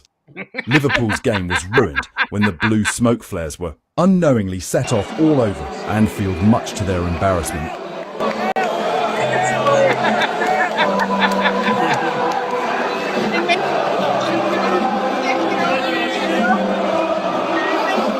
You have to admire the shithousery from the Everton fans. What happened to times like that when we were just having good fun with each other? It didn't matter who you voted for. The Europeans, they control the best. Like I just that is nice. Like don't mess with the soccer fans in this country, man. We're so good at fucking people over. It's just great. That's what I mean. Like I'm so good at trolling. It's hilarious. Did you say ergonomic rather than economic? Yeah, probably. Okay, check this out. Check this out. I love this. It shows you how popular Trump is. Get out.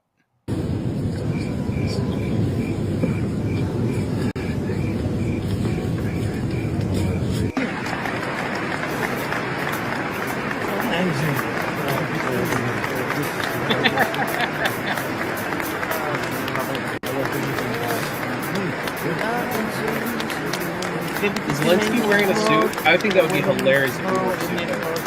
At least he's wearing black, which is more than Donald Trump did. Yeah. I don't think I've ever seen. I'll be honest with you. I am not like he wore a dark navy blue suit, and I personally didn't want to make a big deal of that personally because you know it's no different to me than people having an issue with Obama wearing a tan suit. Now I know he's at a funeral, but I'm concerned the suit's dark enough. Yeah, I mean it might not be black, but it's the fact that with the Zelensky thing. Otherwise, yeah, I agree. Okay, here we go. Once again, regarding Trump and the applause. Right here. This is when all the world leaders were walking out. As they're walking out, they were applauding for the world leaders. Trump came out, and they got quiet as a church mouse. And it's funny because I know that's going to hurt his ego. But what's also funny is the world is destroying him because he wore this blue clown suit and he was supposed to wear black. Then, like I said, I know it's going to hurt his ego because Zelensky came out and the crowd went crazy like a rock star came out. I don't think Watch this.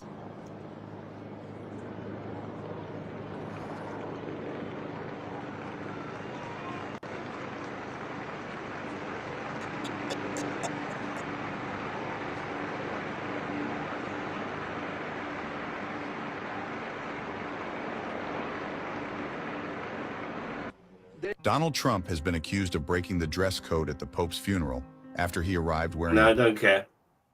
Yeah, I don't care. The only thing I'm concerned about now is the new Pope, because they're going to probably put in a proper nonce who's extremely racist and fascist and homophobic for the new Pope. I'm just going to check this one out. This video, Sorry, 1 second. You want me to hold up for you? No, you're fine here. Crazy thing about the smoke flare, so the guy posted he was going to do it on Reddit a week before it happened. That's brilliant. I would like to incorporate the word shithousery into my daily vocab. Please do. It's a great word. I get really upset that I have to. Sorry. And he's gone. This is donkey diapers. Sorry, go on, Sam. There's nothing worse than having the hots for somebody who bats for the other side. But I love this girl, Mercedes, and she's got a good video on Charlie Kirk. It is Charlie Kirk finally fucking admitting that he refuses to debate anyone he deems more educated than him, and I never thought I'd hear him say it, but take a look. I have no issues with any of it. I'll debate anybody anytime. Great. But they set you up. Well, they sort of did. Like, when you think of a college kid, you think of like some, meandering kid after an econ class. I don't care. Again, I'll debate anybody anytime. But it's also like, okay, this kid has 1 million TikTok followers, and he's getting his master's degree in economics. Like, okay, that's a little bit different. Okay, but saying you'd debate anyone anytime is a bold-faced lie, considering... Yeah, by the way, these guys like Dean Withers, who's there in the bottom corner, great young man. There's another guy called Parker as well. He's a great kid. Really makes me very happy to see these young guys who are fantastic debaters and know their shit, debating people. And they debated people like Charlie Kirk before, and Charlie Kirk wants nothing to do with these guys, but they know their shit. And Charlie Kirk goes onto these campuses to talk to students because they're still learning, they're still understanding things, and he'll try to trap them and get one over on them. But then he'll debate people like Dean and Parker, and he'll get smashed. Hassan Abi debated Charlie Kirk, absolutely destroyed him. And you talk about the masculinity side of things, Hassan looked like a fucking geezer, like a proper geezer. Yeah. You know what I mean? Compared to fucking Charlie Kirk. That's the old playbook from the conservatives of yesteryear, like you Ben Shapiro's and all this kind of stuff, where they will go to university campuses and debate people that don't know much about the world yet, because that's the kind of level they could do the gotchas with. But Gen Z are different, because this generation is completely grown up on the internet, and the ones that are going to know their stuff are going to fucking know their stuff. And this was the argument I used to have with a lot of right wingers, because they'll always sit there laughing. Oh, look at it, this is a gotcha. I'm like, oh, well, here's a clip with Ben Shapiro actually debating somebody at their age, and who's got the gotcha now? And of course, fucking crickets. So yeah, I see him with Ben Shapiro where he does the same fucking thing. Okay, you gonna take your shit while I show this next clip? This is a comedy clip. Let's go. I was a little iffy about coming to school here in America, but so far so good. Everything seems pretty nice. Yeah, you got nothing to worry about. We're a normal bunch, just like anywhere else. You should feel right at home. All right, class, it's time for everyone to rise for the Pledge of Allegiance. The Pledge of what? It's just a little something that we do. Excuse us for a sec. I pledge allegiance to the flag of the United States of America and to the republic for which it stands, one nation, under God, indivisible, with liberty and justice for all. And now, the Texas flag. But Texas, what?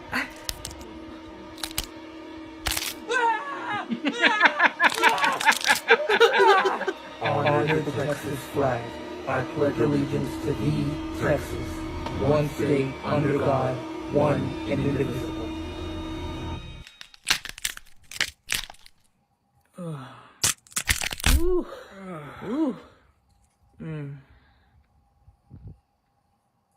What's wrong? You guys don't have a state one where you're from? We don't do that at all where I'm from. I was. And same where I'm from, and Ginger's from as well. Like that's some North Korean shit. The way they make kids fucking do all of that stuff in school is ridiculous, and it's one of the ways they brainwash you motherfuckers for falling in line and not maybe necessarily thinking for yourselves. By the way, Colin, I really hope the next Pope is black. It will drive Macron insane, maybe to a degree. But if he ends up playing ball and being, a racist piece of shit, and a pick me, then he'll just be a pick me. Stuff like, yeah, exactly. Like for instance, like Gina Carano, when they found out she was in The Mandalorian, all the fucking anti-woke fuckers, they really had an issue with her until they found out that she was transphobic and stuff like that. Yeah, then she's their fucking darling. You know what I mean? So it's all about whether he plays ball or not. So, or if they do that, they can just send JD Vance over and kill this one too. Let's have a look at this one. So Donald Trump just gave one of the most disastrous, most incoherent interviews with Time magazine that I have ever read in my entire life. I mean, you got to see this stuff. There's not a lot there. So Trump and his administration had promised the American people that they would sign 90 trade deals in 90 days. Well, it's now about day 13 or 14. So far, they have signed 0 trade deals. But this is what Trump said to Time magazine. He said, "We're doing fine with everybody, but ultimately I've made all the deals." Time magazine said, "No, not one has been announced yet. When are you going to announce them?" Trump said, "I've made 200 deals." "You've made 200 deals?" Time magazine asked. 100%. "Can you share with whom?" "Because the deal is a deal that I choose," Trump said. So 200 deals. Interesting, because there are only 193 countries. And many places have already called out Trump for lying about the existence of any sort of negotiations or trade deals. France has called out Trump, the EU has called out Trump, and China has said that there have been 0 negotiations despite Trump's lies. You got to see this. More on tariffs. Time magazine said, "Well, let's talk about the tariffs. You want companies to build and make goods here in America?" Trump says, "Not in all cases. There are some products I really don't want to make here." They ask, "Like t-shirts?" Trump says, "I can't. I can give you a list because I actually have a list, but if you want, I could give it to you." Of course, Trump tried to redirect the conversation to Biden, and that was a complete and utter disaster. I mean, check this out. Trump said to Time magazine, "Well, sure, but you wouldn't be if this were Biden." Well, first of all, he wouldn't do an interview because he was grossly incompetent. Time magazine said, "We spoke to him last year, Mr. President." Trump went, "Huh?" Time magazine said, "We spoke to him a year ago." Trump said, "How did he do?" Time magazine said, "You could read the interview yourself." Then Trump said, "Not too good. I did read the interview. He didn't do well. He didn't do well at all. He didn't do well at anything." And he cut that interview off to being a matter of minutes, and you wouldn't asking him questions like you're asking me. Then Trump was asked about his promises to end the war in Ukraine on day 1. He said he was just joking. This was his response. "Well, I said that figuratively, and I said that as an exaggeration because to make a point. And, you know, it to make gets, a point of course, to win the by the presidency." fake news." And then he just mumbled. They couldn't understand him. "Obviously, people know that when I said that, it was said in jest, but it was also said that it will be ended." So those are just a few of the moments from this horrific interview where Donald Trump at times didn't even seem to know where he was, what he was talking about, who he was even speaking with. He seemed just so incredibly confused the entire time. But I thought it was important to show you those. Okay. So, yeah, Colin, he definitely made a deal with those penguins. But, there's only 193 countries on this planet, and he made 200 trade deals. So, yeah, those penguins, they definitely got some offers thrown at them. 50 trade deals. Maybe there's more countries in Antarctica than we realized. Well, I mean, if each penguin on McDonald Island represents a country, then there you go. That's a lot of deals. Here's the thing about Logan Paul. But I'm just going to show you something on the tariffs. 1 second, Zam. God, that looks like Logan Paul. I hate him. I'm just going to shift back to... Oh, that is Logan Paul. It is. Where's the... Oh, because that's still on screen. That's why. All right, never mind. You want me to remove that? No. I'm just going to show this screen, so I'll probably remove that anyway. Just the thing on the tariffs here that's already happening in the States. So here you can see this is a TIMU order. So you've got, your usual bollocks here. Subtotal $63, shipping free, sales tax, and then import charges, which is tariffs, $89. And to make it even worse, I'll show you this one here, which is replace screen sharing.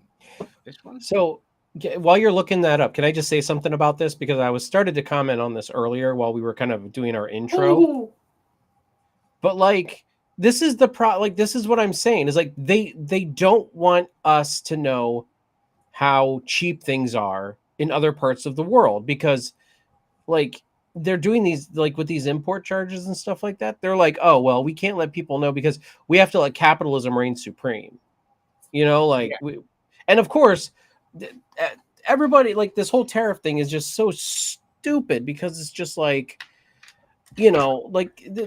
pay, the Americans pay the import fees. I've had people argue with me. No, why would we pay? It's a fucking tax. It's on us. You guys aren't going to pay the tax for us. I'm going to have to find it and post it in our group chat, but there was a thing going around with these same pictures that they had changed, somebody had changed the numbers on so that it made the right-wingers feel all good inside, like they were doing something, but... Yeah, Amazon did that as well. Amazon kind of now hitting, Sam, if you want to go back to your screen, but that 1,499 import fee thing is on solar panels, which has like a 3,000% tariff on them and all this kind of stuff. But it's happening now, and for people like me, purely from a selfish consumer point of view, who's an action figure collector, the tariffs are gonna destroy my hobby. Corporate greed was already a problem, but now the tariffs are just going to give them carte blanche, and they're not just going to enforce price hikes in America where the tariffs are enforced. They're going to only want to offset those costs by rising up their prices everywhere else. So, like your $20 figure is now going to be $35 to $40, and that the industry is just not going to survive Well, at all. they just want an excuse to boost prices, and then when all this is over, they're going to drop prices a little bit, but they won't be as low as they were before. That's what this is. Yeah, and to that point, so on the radio, we had this, corporate victimization thing that was going on about the sugar tax in this country, and how they try to say, no, it doesn't really make a difference. It's just passing on the cost to the consumer. And it's like, well, hang on a second. A bottle of Coca-Cola now, a 2-liter bottle, is £2.29, which is about $3 almost for a 2-liter bottle. and this is for the sugar-free. The one with the sugar is almost £3 for a 1.75 litre bottle. So it's not even 2 litres. And so who asked them to put up the taxes on the sugar-free ones? They've gone up a whopping 80 pence almost in just the last 2-3 years. So it's just bollocks to say that, oh, this is causing us to rise prices. This is causing us to rise prices. No, you're just going to raise your prices regardless. It's just greed. If we got rid of the sugar tax in this country, which we really shouldn't do, but if we did get rid of that, the price of that Coke bottle is not going to go down. It's still going to stay up there, and they'll just bring everything else up to that cost instead of bringing it down, because they never will. The same with VAT. If they drop the price of VAT, it's the price of the product still going to be the same. So it's just bullshit. Like, fuck them. Okay, when women say all men and men try to say not all men, well, unfortunately, this is the problem, because men themselves know the issue when it comes to having a daughter, because they might not say it's all men, but the moment they have a fucking daughter, it is all men to them, because they understand what men are about. And fucking here's Logan Paul explaining it. About having a daughter, my mind went to some dark places, dude. I don't want to come across like a woke asshole, but like, dude, women have it hard.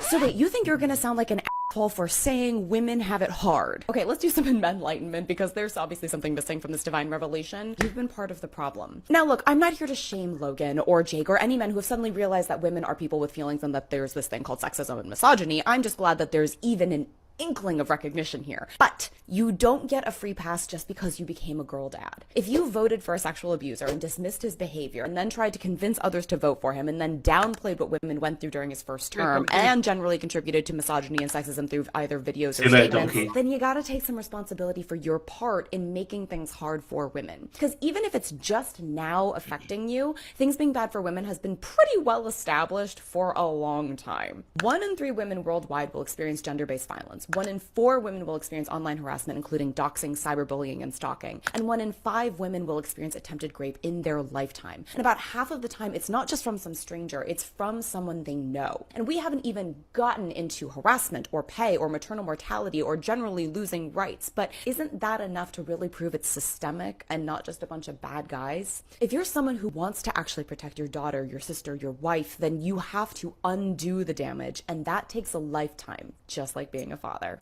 Thinking about having. Yep. And this is, and like being somebody on the left who's got female friends who talk about these issues all the time. It made me realize as a man that I don't want to be the sort of guy that pisses women off, in that particular way. I could have an argument with women about various things and this, that, and the other, fair enough, but there's nothing worse than, like, on one occasion, when I had Maisie Williams in my car, I freaked her out because I kind of went a little bit fanboy, think, oh my god, there's fucking Maisie Williams from Game of Thrones and shit like that. And she looked at me like she maybe almost in a bit of a disturbing way, and I realized, fuck, I've kind of started on the wrong foot here. So you know what I did? You should have played the race card. No, I did. What I did, because I didn't want to make her feel any more uncomfortable by digging a hole, is I just shut my mouth and played drove. the race card. No, and just drove her to her location. And when we got close to her location, and she was in my car for a good 30-40 minutes. So I didn't say a fucking word to her until the very end of the journey, when she started to relax and all of that. And I thought, okay, now I'm getting a vibe from her that maybe I could ask her a question or two. But prior to that, it was the wrong foot I started on because I was a bit fanboyish. I don't know about you guys, but for me, making a woman feel uncomfortable by my presence is a fucking horrible feeling. It is a horrible, horrible feeling, and I never want to offer that feeling to a woman ever fucking again. I don't, I move aside from them. I never want them to feel scared of me or anything like that, because I understand what they fucking go through. I get it. I mean? I hear their stories. I mean? And I don't want to be that's that guy. basically what happens every time with Winnie and her relationships with me. I mean, she's always feeling awkward by the end of that shit. You're just awkward in general. No, but this goes back to this conversation. People are asking, like, why I'm not streaming anymore. Well, when guys feel like they owe me, or that I owe them something, because they send me money in donations, and then they act like I owe them money or owe them naked pictures, that's a problem. You're the one that gave me $600. That's on you. Like, yeah, you should just say, I got a friend named Cheeto will send you naked pictures. But you know what I mean? So it's like, we on, like, I feel you. We on a daily basis. And then we'll go back to the TikTok. He's talking to Zam. No, carry on. I can't feel comfortable doing the thing that I really liked to do anymore, because people are doxing me and finding pictures of my house and where my family lives, and I'm like, I only have 800 people following me. What? Like, I'm not even a big streamer. What happens to big streamers? Like this is a terrifying thing when I can't open my DMs and not see people's penises. I don't need to see that all. This is the problem where, like, there's always this sense of dominion, like they own you just because they give you something, or just because you had the nerve to be friends with them or start a conversation with them. Then all of a sudden, their immaturity and their lack of understanding of personal space, just like, it makes everything just awkward and weird. And if you are aware of these things, you end up as a Zam type, where it's just like, okay, I don't want anyone to feel awkward. I want to just, like, that you understand your barriers and where to be and what to do, and you just like, shit. But a lot of these people, they don't.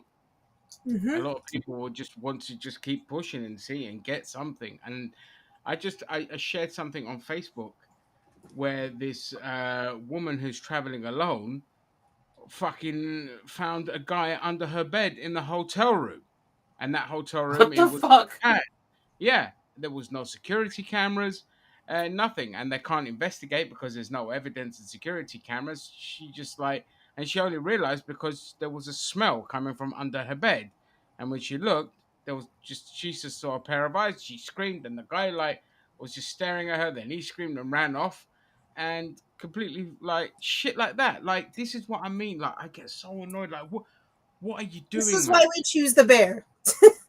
This This is is why exactly they choose the bear.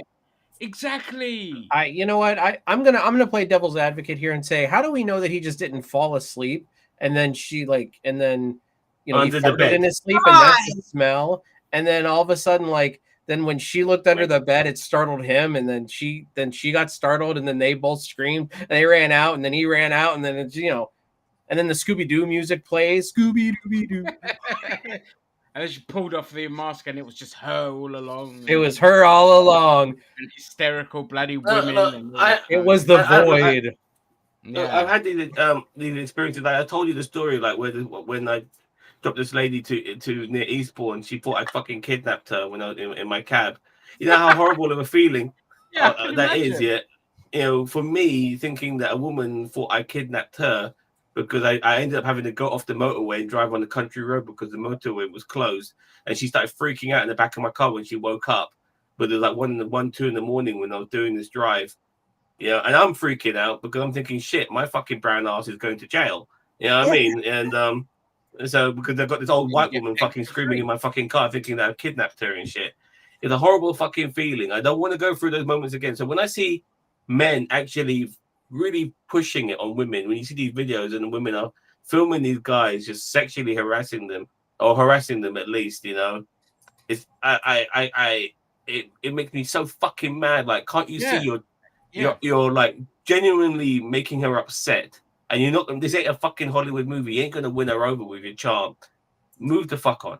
You know what I mean? But they just don't get it. These guys, it's horrible, and they get off on being horrible, like people like Andrew Tate. Yeah. And Yvonne says, rule number one of putting yourself out there is be attractive. There you go. I mean, that's just it. Like. I just want to say one quick thing. If you're a woman and you're in that situation, but you're like maybe in a place like I'm walking down the street in DC, if somebody's like being weird to me, then find a mom. Every time, find somebody who looks like they could be your mom.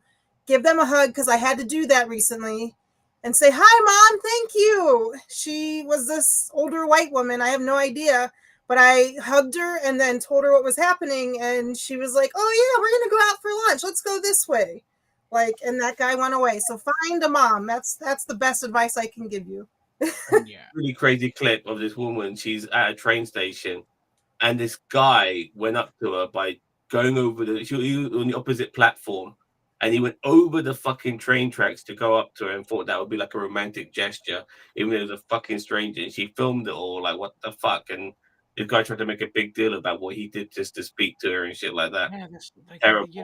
It's not like fucking no, but I don't want to be bothered when I'm traveling. What do you think? Like women, like people could be like, "Oh, I'll tell you what, I'm gonna hit on her in the gym, or I'm gonna hit on her in the fucking middle of a train station or a shopping." It's just leave people the fuck alone. Like not stop believing in the fucking bullshit about romance. I blame Nicholas Sparks. That's who I blame. Absolutely, yeah, whoever that is. He's a romantic novel. Remember? I see. He wrote The Notebook. Daniel Vaughn says to you, Yes, Cheeto. that's So, it. where do you all stand on the 100 men versus one silverback Cheeto? What? The silverback Today's men against the silverback gorilla? No, I think he means bareback. I think he means bareback Cheeto. All right. Okay. Okay. Let's continue. Don't you worry. By the way, I think. But remember we talked about the trans men thing. This is it. Oh yeah, see a Tory MP have their mind broken by the existence of a trans man. You definitely do. Watch this. What concerns me about the toilet debate is if trans men then have to use women's toilets, that's going to make women less safe, because how are you going to stop a normal man going into a woman's toilets and saying, "I'm a trans man"? And so I think we have to look at I don't follow that logic. Why? Because the point is that we're saying that people who are biologically men shouldn't be using women's toilets. That's the point of this ruling, among other things. But a trans man is biologically a woman. And so, Someone who's transitioned from being a woman to a man is. and so they would then have to use women's toilets. With brains broken. I think this. And that's the problem. That is the problem, and that's what concerns me. A pause is a really long. That's the problem of being a right-wing stupid fucking cunt who doesn't fucking understand all the variables, which is why I'm glad I'm not a right-wing fucking cunt myself. But I hate them. They're so fucking stupid and don't understand everything because they've got a fucking agenda, and I wish they were all fucking dead. Okay. Say it like it is, mate. Say it like it is. Why the hell not? I believe, like, I'm with you. It's just. I was so happy. You have no idea how happy I am when this video. It's only happened this week. This thing, but I finally have something from higher ups, from MPs, from idiots up above that don't understand what a trans man is, and I've been throwing this out everywhere, and they still don't understand. They trans because they haven't been brainwashed about what a trans man is in the same way they have been brainwashed about what a trans woman is. They still just, it doesn't register. They think it's just that they only Really, go from man to woman. That's it. In this situation, the person that should be afraid is the person going into the man's bathroom. And not the people going like into the everyone's women's gonna get bathroom. raped in a bathroom. Like Jesus fucking Christ. It's like an epidemic. They're treating rape like it's an epidemic in the toilets. It's like, calm the fuck down. I'd be more afraid of the trans man going into the men's bathroom than I would be the trans woman going into a woman's bathroom, to be honest. Exactly. All right, let's check out this clip. Okay, look, you may not have voted for President Trump, you may not like the way that he leads, but it's really unfair to suggest that MAGA is like some kind of cult.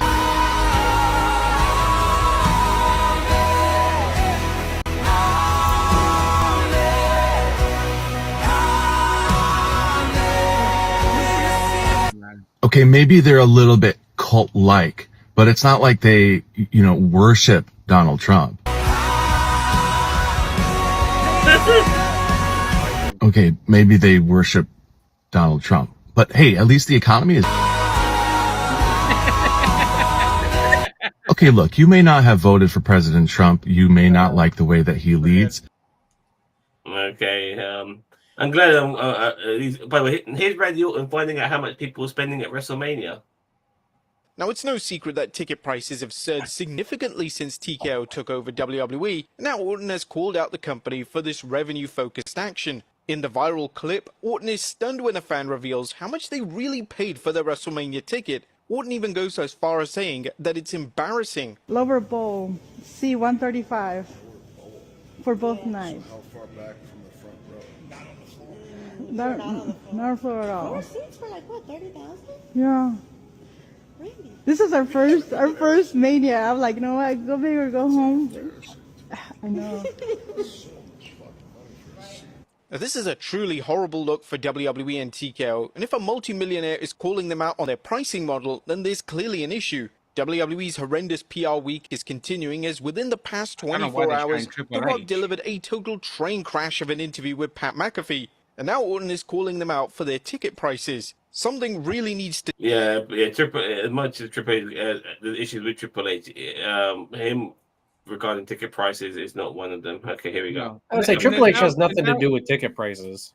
No, but they're now in a situation where they are going to start struggling to sell tickets, especially for like Raw tapings and SmackDown. There was a thing posted, saying that, for an 18,000 venue, but that they've deliberately shrunk down to 6,000 venue, they've only sold 4,000 of those tickets. And it's because it's just getting too expensive. I mean, the reason The Rock showed up at Elimination Chamber was because it wasn't selling well in terms of tickets. So they made a whole big hubbub about it to sell tickets. And if you take away WrestleMania, I'll be interested to see at the next pay-per-view what it's like. Because the prices are beyond a joke. It's ridiculous. And it's going to come back to bite them in the ass because they can't carry on. Here we go. Kirk specifically said he will not debate Dean or Parker. Dean's in line. He's waiting on it. And They won't let him ask a question. Why do you keep avoiding talking to him? I've talked to him back in the fall. And by the way, is he a Texas A&M student? And I'm You're talking not to a you. student so- either. Well, you can talk to me. Okay, so what's your question? I asked you a question. I just asked you a question. Okay, and that's my answer. So what's your question? I just asked you a question. Read the Listen. message. Next question, thank you. No, listen. I think it's a very pussy move on your So, the entire point of debate is to get to the absolute truth of a situation. And Charlie Kirk's not here to get truth. He's here to recruit. He is here. Yeah. Because if he was here to debate, he would let Dean ask him questions, but he knows that he would get smoked. Yeah, Charlie is definitely there to recruit. Okay, check. This is glorious, by the way, regarding AOC's brother. AOC's brother has just been charged with trafficking fentanyl. I'm the brother. My name's not Matthew. I have no idea why they're posting this. I work with the homeless. I have nothing to do with this story, which He's isn't smuggling real. fentanyl through homeless butts. Please find something better to do with your time. Perfect response. Instantly debunked by AOC's fucking brother. Love it. All right. So as I've always said, I mentioned Republicans, how I hate them, wish they, yada yada yada, and this is one of the reasons why. I don't understand how we could possibly not agree to consent, to teach that as part of human sexuality. It protects both boy and girl, man and woman. We are talking about teenagers that sometimes don't learn that they can say no. So to me, this is just, we're protecting our youth. And so I need an explanation why you would take it out. Well, again, the school board's local control on that issue. I don't disagree with what you're saying. But we can also do it. But we're going to allow it to local control. I really don't have time to go into much more debate on that, but I understand your concerns and appreciate that. Senator, I just had a simple question. Can you identify those localities where it's a problem to talk about consent? Because I'd like to know. No, and I think the people who live there would like to know whether the issue of consent is somehow debated among men and women in that district. Yeah, well, I will say I will leave it, me personally, I want to see it left up to local control on that issue. I mean, so there must be places where they don't want to talk about consent when you're dealing with young women and their rights. Where are those places? In my state. You're insulting our state. I understand your concerns. Holy Moses. Do we have one last chance here for... So, this is one of the reasons why I despise right wingers just generally, and the Republicans and conservatives, because they are removing the topic of consent from sex ed curriculum. This is disgusting. This is like, it doesn't get any worse than this. They're going to go to the point of full dominion over women. Like they're going to take away all women's rights. It's because they're being run by like the IFB, the fundamentalist Bible Baptist bullshit churches and all of that. That's where we're going. And that's what they teach is it's the women's fault for having legs or being 5 and being naked in the tub. And she's my daughter and I raped her. Like that's their mentality. It's always going to be her fault. And she's 5 or she's 14 or whatever. This is what they're going towards. However, can I play the devil's advocate here? I'm going to. And pedophilia? No, not a pedophilia. No, I'm talking about just like the male side of it though is like, like that also means that women also cannot objectify men, and I get it. It's very lopsided. Like women get it far more than men do, and I acknowledge that. When's the last time you got a penis in your inbox? Well, do you want me to tell you when the last time I got a pair of boobs in my inbox? Yeah. That I didn't ask for? Yeah. Never. Shut the fuck up. But still. No, but like at work when like men get harassed because they're good looking and blah, blah, you know what I mean? Like I just want to advocate for that consent works both ways. Whereas, and you do have women out there that say, oh, well, he's a guy, he should love it. I've heard that this year.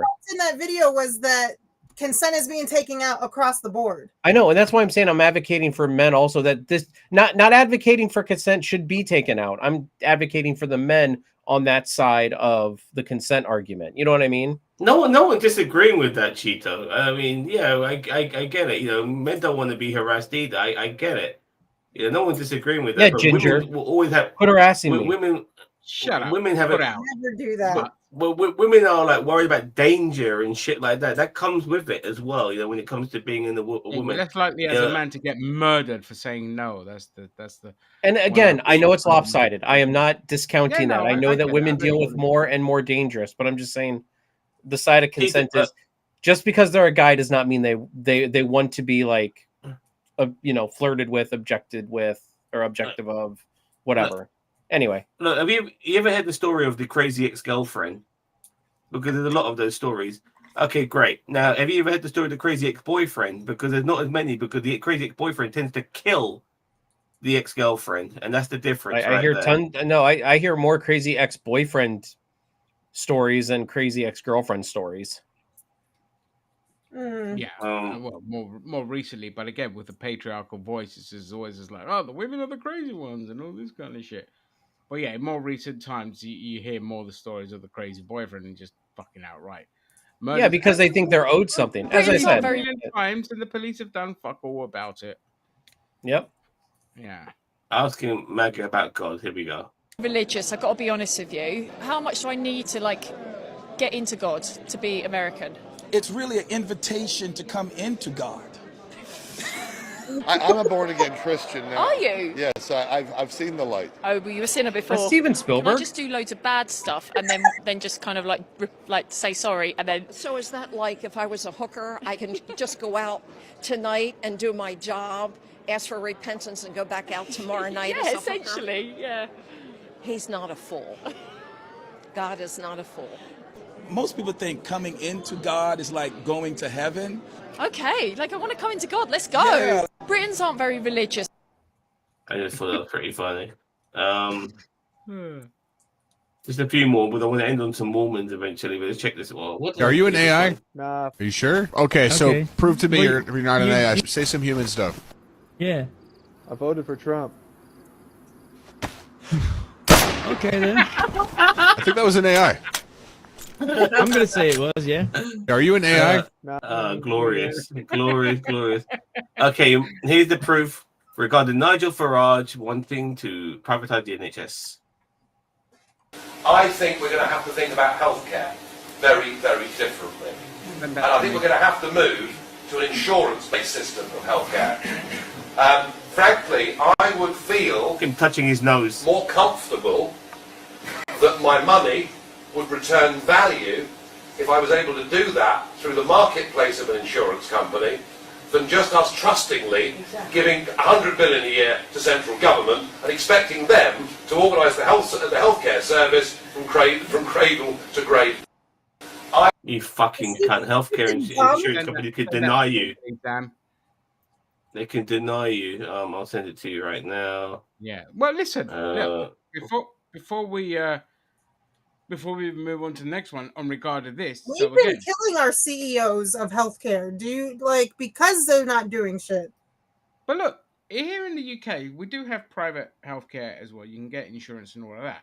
Now, 3 of my mother's friends who are, again, they're pensioners now and all this kind of shit. They've done well for themselves. They had a lot of money and all this, and they had private insurance and all this kind of stuff. But of course, the older you get, the more you have to be doing your doctor's checkups and going to hospitals for all manner of things. They were running into problems with their insurance company because the insurance company was just saying, oh, for fuck's sake, you're always ill, you're always this. It's like, well, I'm a pensioner. What do you expect? I pay my insurance, my private insurance, as well as my NHS. And so, well, you don't pay NHS when you're a pensioner, obviously.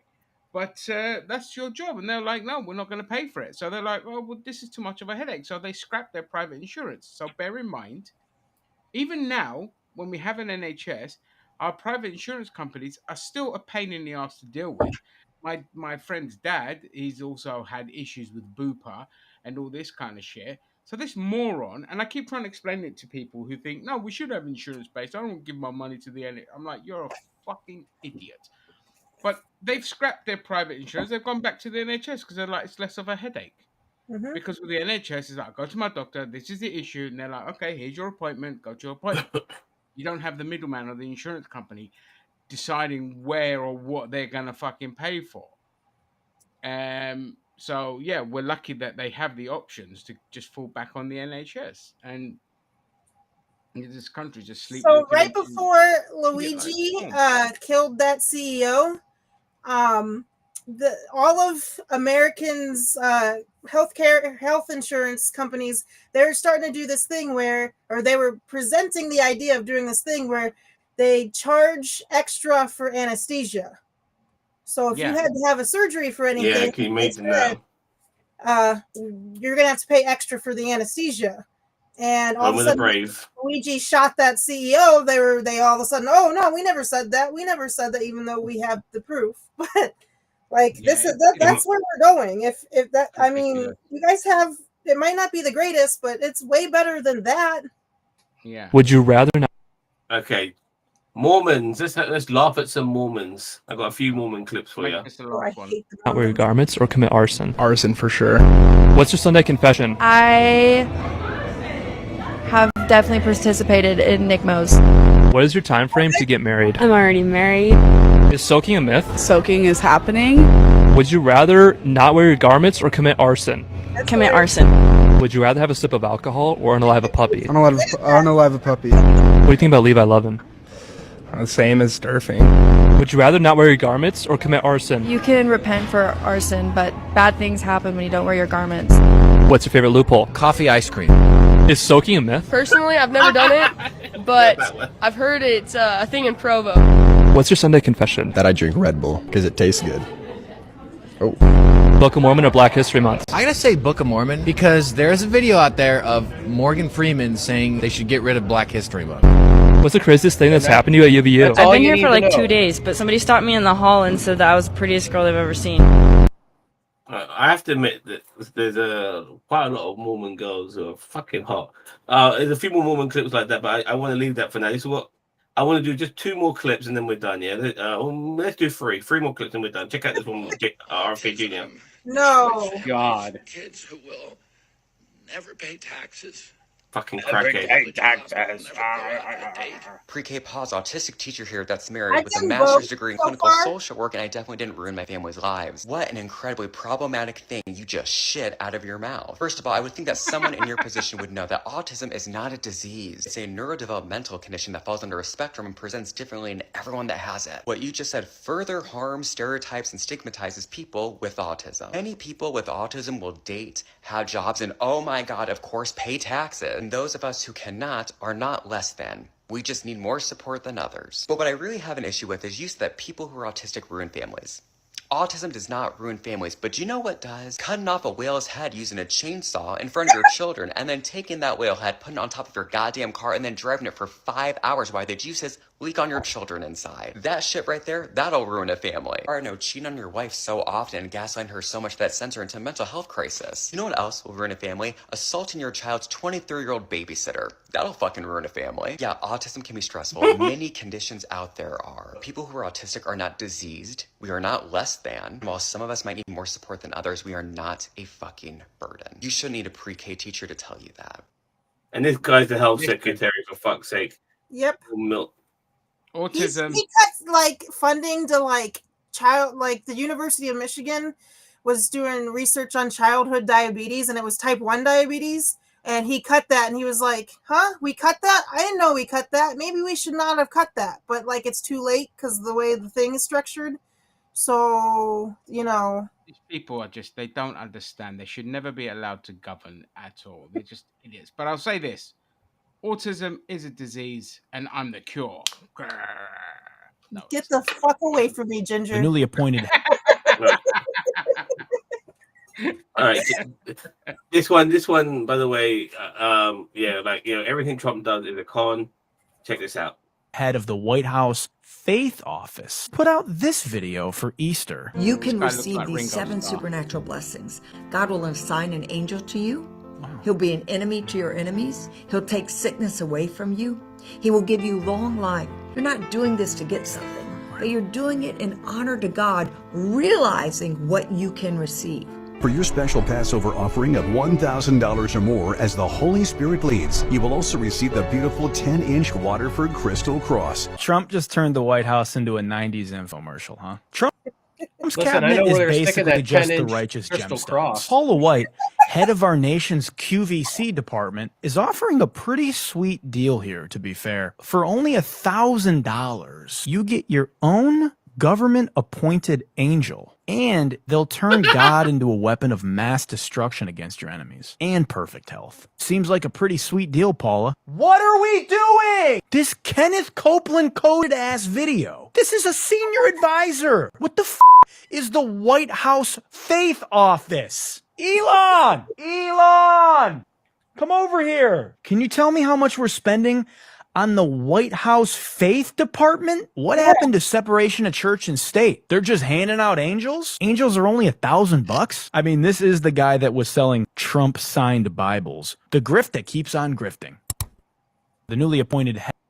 Just like this guy, like Trump will be loving it. Like there's so many suckers when it comes to like hardcore evangelicalism. It's just like they're just there to be taken advantage of, and they'll give you the money. I fucking hate evangelicals, man. If they died, the world would be such a better place. They're a fucking cancer on Them and the Mormons. everything. Yep. Yeah, them and the Mormons can fucking. Well, Mormons are evangelical. They're a different religion, but they're still evangelical. Check this. This is the final clip. There's a Bill Burr clip, but fuck it. This is going to be the final clip here. The hypocrisy of the people in Trump's cabinet. All these white working class voters, we told you so. We told you that Trump was going to be a terrible candidate. We told you that you were an idiot if you voted for him. Talk to the Trump supporters for a minute. I don't know who you are, and I don't know why you like this guy. He's a race-baiting, xenophobic, religious bigot. He doesn't represent my party. He doesn't represent the values that the men and women who wear the uniform are fighting for. He's playing the members of the American public for suckers. He gets a free ride to the White House, and all we get is a lousy hat. President Trump has surrounded himself with the political elite who've spent like drunken sailors. They've raided Social Security, and they continue to waste taxpayer dollars. Everybody talks about the economy when Trump was president. He put us $8 trillion in debt in just 4 years. Donald Trump is a con artist. Has portrayed himself now consistently as fighting for the working people, and he has a record of sticking it to working people for 35 years. What I really think of Donald Trump. This man is a pathological liar. His response is to accuse everybody else of lying. Whatever he does, he accuses everyone else of doing. Everything in Donald's world is about Donald. All these white working... And half of these fuckers are in his cabinet. And, like Marco Rubio, and this is the vice president. They stand for nothing. They just wanted to be part of the in club. The moment Donald Trump and they have no principles. They didn't stand by what they said the moment Donald Trump came into power. They all fucking bent the knee like a bunch of fucking cunts. I know I keep saying this, but JD Vance he was running on he hated Donald Trump when he ran for Senate. So I think it's funny that all of a sudden Trump says Josh Vance or whatever the hell mess up he did, and now all of a sudden he called him Hitler. He called Trump Hitler, and this is once again why I said what I said about right wingers. I mean, I feel like I have shown plenty of reasons why I despise them, and I will continually despise them, and why I will always be on the fucking left. Not a centrist, because I never met a centrist who wasn't fucking right wing. But regardless, this is why I'm on the left, because honestly, these guys are cunts. They stand for nothing other than power. And I don't want to fucking be associated with these motherfuckers ever. All right, I'm done. And that was my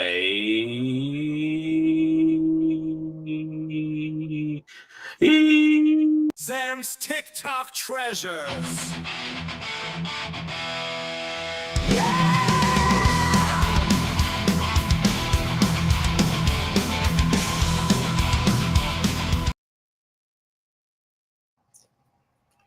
Right. Thank you. So,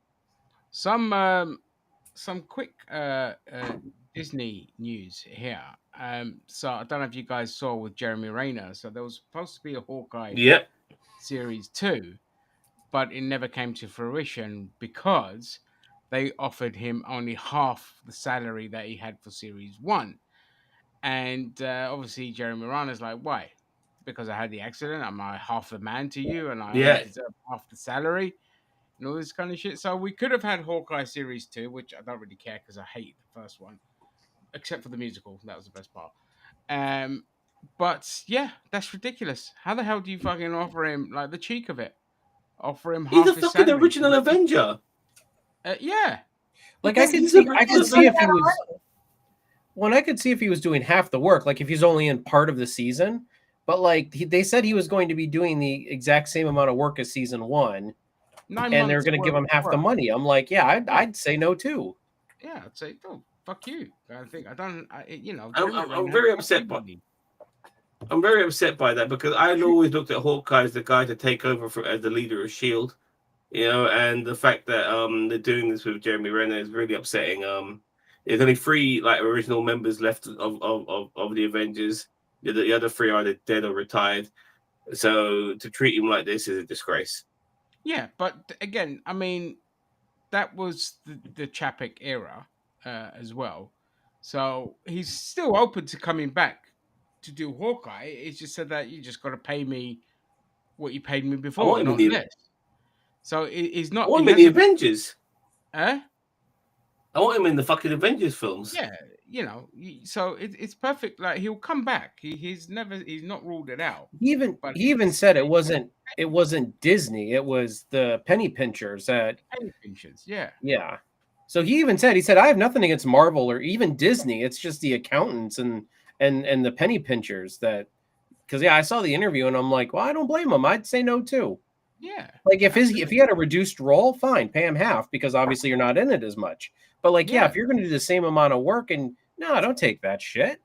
Yeah, it's ridiculous. Like, and I love what I love is that he was just openly brutal about his response, because a lot of people just were like, we had a different creative direction and we just didn't come to an agreement and all this kind of mince word pish. And I hate that about Hollywood people.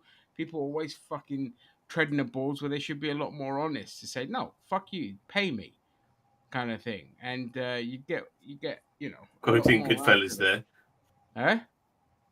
You're quoting Goodfellas there. I'm not sure if you know. Did I? There's a scene from Goodfellas. Yeah. What was that? The fuck you pay me? Yeah. Oh, right. I didn't even realize. And I've watched that film a Okay. million times. But yeah, fuck you, pay me. That's just how it is. Yeah. Have you seen Thunderbolts, Cheeto? I have, yes. Okay, so are you guys going to do a review of it? I mean, we Over talked the about weekend. it. Sunday? Yeah, this weekend we talked about it, but don't want to I've got review some now. thoughts on it. So I'm interested to try to get in there and talk about it. Cool. I couldn't handle 20 minutes of it. I dipped out. He gave up after 20 fucking minutes, man. 20 minutes. can't believe it. I'll go back to it eventually, but I'm in no rush. Like I can't stand that kind of writing. Like, And it's actually really funny because, not spoiling anything, but the first 20 minutes in, I literally thought to myself, I'm like, oh, Ginger would hate this. I literally thought to myself 20 minutes, like not right around 20 minutes, like that, some of that first opening stuff. I'm like, oh, Ginger would, like that first opening scene and stuff, not spoiling anything, but like just the humor that was in there. I was like, oh, Ginger would hate this shit. Yeah, and I did. Just so you know, this is what I found out. Florence Pugh did do the parachute jump at the very beginning of the movie. That was her. She did her own. She did her own stunt. Yeah, that's what I found out. Oh, better call Tom Cruise. Yeah, Tom Cruise probably just blew his load in his fucking pants. And by the way, I love Florence Pugh. She's a national treasure, and she should have a massive career. Hopefully, she's a great. That I don't disagree with. I actually like her. Tremendously good actress. Tremendously good. But the thing is, like, I don't understand why, if I don't give like other films with this kind of ilk of bad writing the time of day, I don't know why the fuck I need to give an MCU film that kind of time of day because it's just like there's no reason for this. Everyone's like, stop doing this, and Disney like, oh, we'll just keep doing this. It's just like, man, look at Andor, look at the tonal shift there, disregarding the first 3 episodes. Although this season they have been kind of putting some more jokes in there, which I'm not appreciating. Yeah, no, yeah. It definitely did the first few episodes, but the first few episodes, what, yeah. The other 3. But but you can't keep everyone happy because some people they don't appreciate the dialogue scenes and the storytelling. wow. Oh, it's just beautiful. Thank you. Sorry, there's some people who don't. You can't keep pandering to idiots because idiots are winning in every fucking thing, and it's affecting. I agree. Netflix have openly said that their films now are for people that are scrolling through fucking TikTok, and I'm like, fuck you. Why? None of us we can't think past 30 seconds. We don't remember anything ever because you know. By the we way, don't have a please, brain because we're not reading books or getting at least on Netflix or any of those getting presented with stories that actually mean something, make us think. By the way, please watch Havoc with Tom Hardy on Netflix. It is not a good movie. I want to tell you that right now. But the action in that film is just so over the top that after a while I was laughing. I was like, this is fucking crazy. I'm laughing at what I'm watching because it's just so over the fucking top at times. You know, and they like it's worth it's watching for the action scenes. It's just crazy. Yeah, and like I said, I'm just thinking about it now. I was laughing about it, just thinking about it now. Just so fucking funny. You know what I mean? And by the way, one of the good things is with that film, that there is one good thing is that the cinematography of the city they're in, I don't know if it's New York or Chicago or whatever, it's got that comic book like Batman should be living in this fucking city. You know what I mean? It feels like that. It feels like a Batman city, like a Gotham city, but New York, it's not. Isn't Julia Dreyfus's character in the Avengers Tower? That's their new. No, I'm talking about Havoc in the movie Havoc. Oh, Havoc. Sorry, mate. Sorry. Yeah. Like I said, like the action scenes in Havoc are fucking hilarious. Watched it for that, and the city itself has got a very Batman vibe about it. It does feel like Batman will be in the city. You know what I mean? So it's got that sort of cinematography of it. I'm tearing through the ether on Netflix. So fair enough. But yeah, I recommend Havoc for that. Not a good movie, but action is just over the top, fucking crazy. Cool. Yeah. Good. Yeah, I'm not. Other than Andor, there's nothing I'm fucking watching at the moment. I've just kind of fed up with it all. Been so goddamn just dumbed down. Did you ever get into Yellowstone and all of that? No. I tried Yellowstone. It wasn't for me. It wasn't shit. It just wasn't for me. It's not my cup of tea. 1923 was great. Sorry, go on. No, I just say that's kind of how I am with The Boys. It's not shit, but it's just not for me. Yeah, that's fair. That's fair. The sequel, so the prequel, they did 2 prequels in 1883 and 1923. And 1923 garnered a second season, which is the final season, and it was really good. It was like some of the actors in that film, like they really do look like they belonged in the 1920s. You know, like their look, their appearance. It felt like it from that era, especially when they did the sort of photographic look of them, you know, and you're like, wow, that picture of them looks like it came from the 1920s, you know. It's like, it's great. It's great. I love it when they do that though, because that plays a huge role. Yes, I'm looking forward to Love, Death and Robots. I always like the first episode, you know, with those 3 robots. You know, that's my favorite episode. Have you guys been watching or not a fan maybe of The Righteous Gemstones? Because I can't get enough. No. I love Danny McBride with a passion. I can't. I love him. I can't. I don't know what it is. I'm sorry. But if you hate all those churches and stuff, it's perfect. All those mega churches.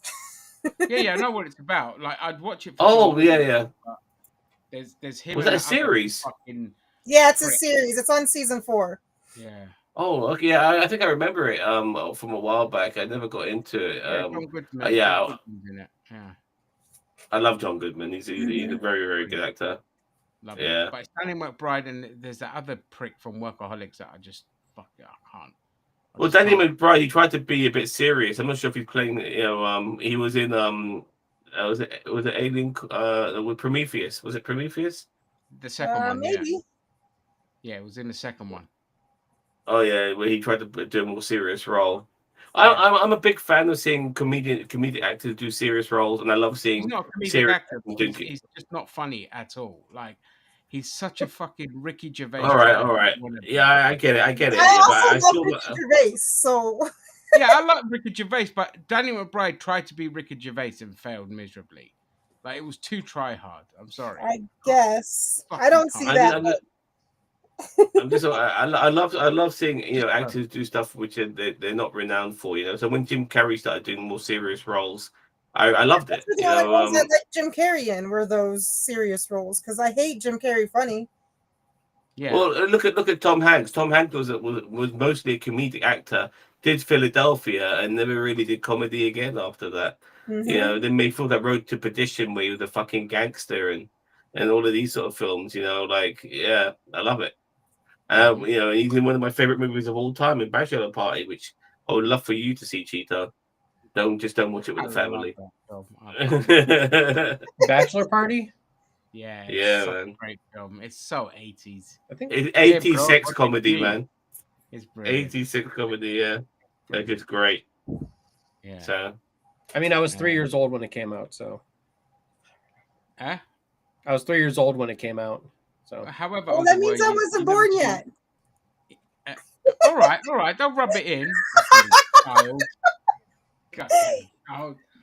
I think she was born in 88. Yes. Same year as my not that brother. far. I just like to tease. Yeah, thanks. Yeah, thanks for there's that. a whole bunch of films that I watched before we came up before I was born. Like I think the greatest western of all time, Good, the Bad, and the Ugly. Like that film is just fucking amazing. 1966. That is just the greatest western ever made, and nothing comes close to it. Nothing. I grew up on like old school cinema, man, noir and 1930s cinema, 1920s silent movies, all this kind of shit. Because that's the stuff like my granddad had, and my dad's friends had, and my dad had, and all this kind of shit. That's the stuff I grew up with. And Even with like Norman Wisdom, there's comedy with Norman Wisdom back in yeah, the they day. were brilliant. Yeah, they were great, man. I love stuff like that. That was awesome. Yeah. Yeah. Fun fact about Norman Wisdom: worshipped like a god in Albania. Yeah. I know that. Yeah. They love him in Albania. Yeah, I remember They that. have a statue of Yeah. him and everything. They absolutely love him in Albania. But it's like Greece and Jerry Lewis in Greece.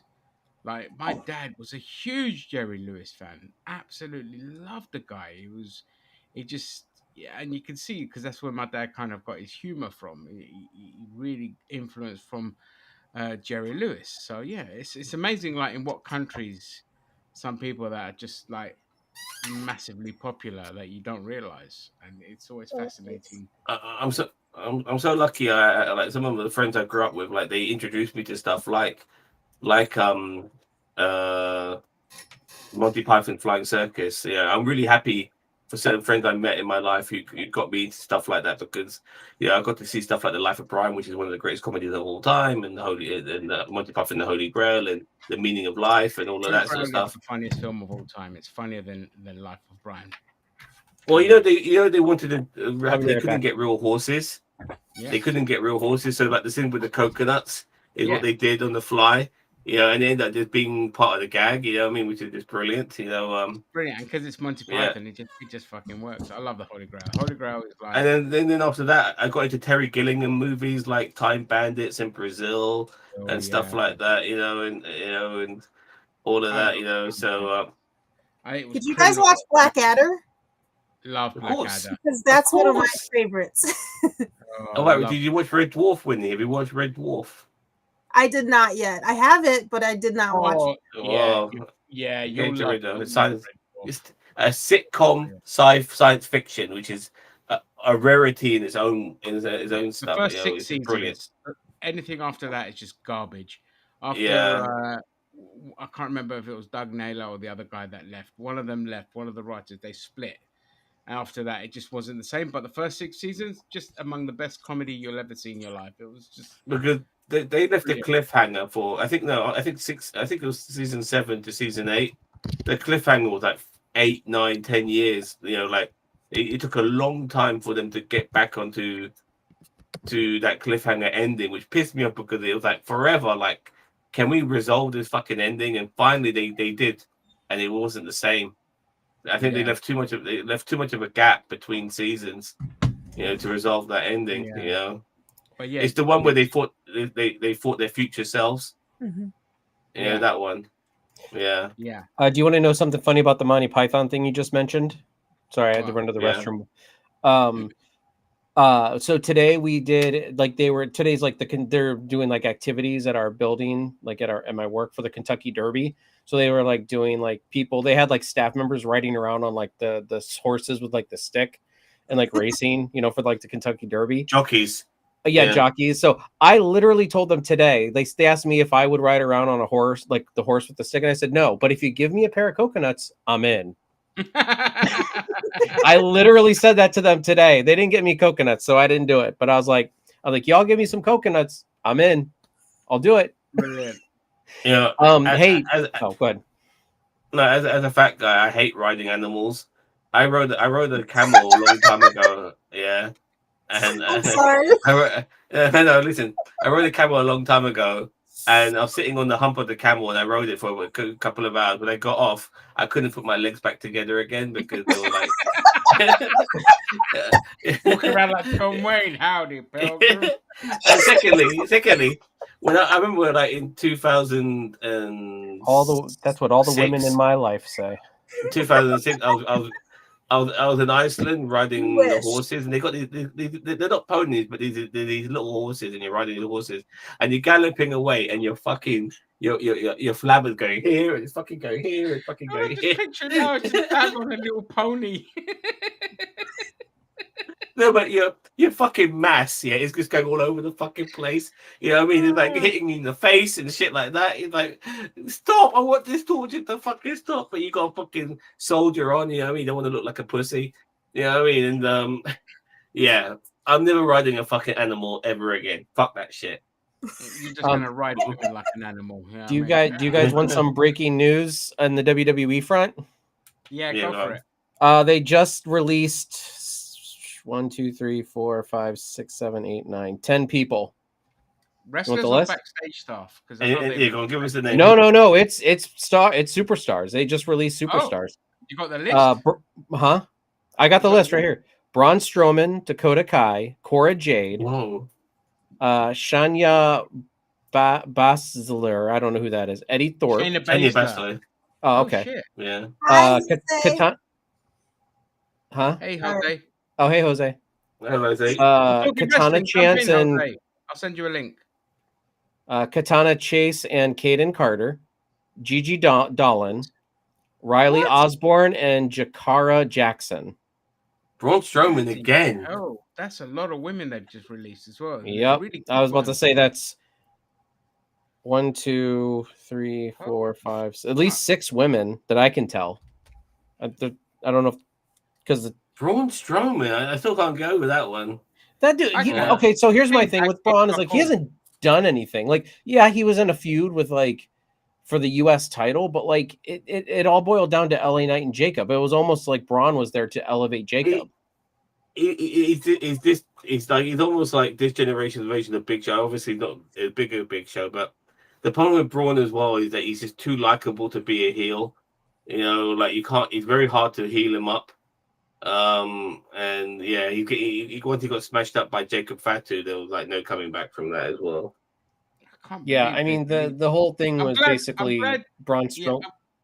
Sorry, I'm glad they released Gigi Dolan because or Priscilla Kelly to give her proper name. That fucking Gigi Dolan thing, because she is too hardcore to be stuck in the WWE. She's British. She's the one. She got famous for pulling out a tampon and rubbing it in someone's face. Fake, obviously, not real, because you literally that's assault. You can't actually do that, even in wrestling. But that's what she's kind of like. She was always like doing hardcore like kind of stuff, and she was just completely cucked in the WWE. But some of the other ones they've released is just that's just shocking. I mean, I can't believe that. Oh, by the way, just a quick picture I need to show you. I just saw on Facebook just now. Check this out. This is a guy kneeling to Donald Trump at the White House. Oh my Jesus. Yeah, did you guys hear about that with the new Hogan and Bischoff? Did you guys talk about that at all? I don't think you did. They started a new wrestling I don't think we got promotion. a show since they yeah, Hogan, Bischoff, and someone else are making a whole brand new company. Do Well, they not expect realize the what they Nasty did to Boys to come TNA in. and previous to TNA after WCW went under? Hogan already tried running his own fucking show and he botched that up. Like it's dead on arrival. Yeah, It'll be no doubt. real American wrestling brother or something like that. It's going to be called, and named after his beer. All they're gonna do, all they're gonna do is drink real American beer and like attempt to wrestle. Yeah, they're just gonna talk for 7 hours and do a 5-second match, They're gonna, like they did with TNA when they went there. They're going to have foreigners as bad guys and somebody who acts gay is a bad guy, and they'll probably go old school. You know what I'm saying? Yeah, everyone black will be bad for Hogan. Well, everyone black will have the gimmick of being in the hood. Yeah. Or from Africa, like one of the African tribes. Absolutely. But crazy those releases, man. Yeah, no. Well, as I said, I'm kind of surprised about. I know Dakota Kai hasn't done much recently, but she keeps getting injured, so I understand if they release her. Yeah, because she's always injured. I'm drawing up. Cora Jade, is she the one with like the hat and she came out with the kendo stick? Yeah, she was that one. She started off as a skater chick and then moved on to that. That one is the most surprising, if I'm being honest, out of all of these, because she was up there. She was in a tag team with Roxana Perez. It wasn't that long ago. She was fighting for the NXT Women's title and all this kind of stuff. So to see her like released is just really frustrating. It's such a waste. Well, Braun Strowman will probably go to. I assume he'll go to AEW. Not that I want him to. Not that I want him to go there, but they need like TNA. I don't know. No, I don't think so. I think the WWE has that relationship now with TNA. I don't think I think that they would just transfer them to TNA rather than. I mean, maybe there's a legality there where they have to let them go and then they go to TNA. But I'm worried for TNA only because I see this going the way of ECW in the '90s. You know what I mean? Like once Paul Heyman started supplementing like with Vince McMahon's money, the product and filtering talent up to WWF, like that was it for ECW. Like they're making room for fucking Joe Henry for sure. Well, that's what I mean. But TNA is going to eventually go away. I think. I really do think it is. Yeah, I think they're going to. Nick Nemeth, Dolph Ziggler, Nick Nemeth, he went to TNA after leaving WWE. I mean, there's a possibility there. Yeah. But anything's like possible. They're not under the WWE payroll. Once they do go under the WWE payroll, then but as I said, I'm assuming WWE has pretty much full control over TNA because, as I said, I'm pretty sure WWE is supplementing money to them to bring up talent. Like they're basically just an offsite NXT. Yeah, more than likely. So yeah. And I don't want that for TNA. I think TNA deserves better. I know I haven't watched it in years. Oh, but you should. It's pretty good. It's really I know. good. I really should. I should watch instead of watching WWE's crap. Look, actually, get Jose in for me. I need to go. I need to get ready for work, and that's not all ready right. now. But I can. You could jump out if you want. I'm just going to talk two little things. And okay. Thank you, fellas. I'll catch you guys later. Bye, mate. Bye. Bye. All right, so I've got some gaming stuff quickly to talk about here as well. So obviously, as we know, with the Nintendo Switch 2, when it was announced and it came out, and we were all like, ooh, and then they announced the prices, and we're like, And the first thing everyone said, even the fanboys of Nintendo, were like, Jesus fucking Christ, you're going to charge $80 for a game. It's just going to give carte blanche. I've got you, Jose. just getting your pipe on to all companies to Well, follow let me suit. tell you. Well, let me tell you something, dude. Here I am to take over the NerdTube stream, brother. Me and my real American freestyle wrestling brother is gonna rule the world, brother. Oh, my hip, my hip. Oh, Jesus, what am I gonna do? Oh, my hip. Oh. But yeah, it's a sad day to see. It's a sad day to see. It's a sad day to see all these releases, but I know people are losing their minds right now. But honestly, I'm not that freaked out about it. It sucks, I'm only just but what can you surprised do? more with Cora Jade more than anyone else. That's the only one that surprised me. Like I Yeah. said, Gigi Dolin was wasted where she was and needs to go on and flourish. She'll go to AEW for sure. She'll fucking kick ass in AEW. They'll Yeah. need her in AEW because she's brilliant. Yep. And Cora Jade as well will be fantastic there. But yeah, just as I was saying, just quickly, I was just into gaming stuff. Like we talked about Nintendo and their prices, and now Can't wait to get the Switch 2, baby. Let's go. I'm excited for that. Yay. Sell out, you pussy. Almost sell out. But Xbox are doing the same now. They're I've jacking never up been a sellout because I've been buying Nintendo my entire life. Fuck the rest of them. Yeah, you can't really sold out if you've already been bought in since you were like little. Like, do you see all my stuff? Like that. That's like if I was like, oh, I'm going all in on Xbox. I've never owned an Xbox, but I'm like, yeah, I'm going Xbox now, baby. Like everywhere. Dude, Microsoft, they shot themselves in the foot. Like, it's like, okay, we They know were dumb as $80. shit.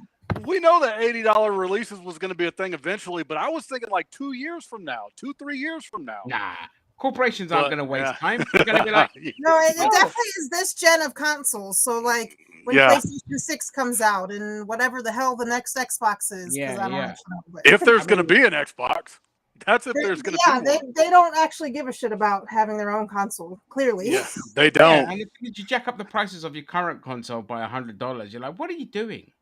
What are you doing? Nobody's buying it, and you're going to put that price. Your games are going up to $80. Your games are mostly shit, and what are you guys doing? And then you've got the gaming industry that's also saying, "Oh, sales of games have actually gone down." Yeah, no shit.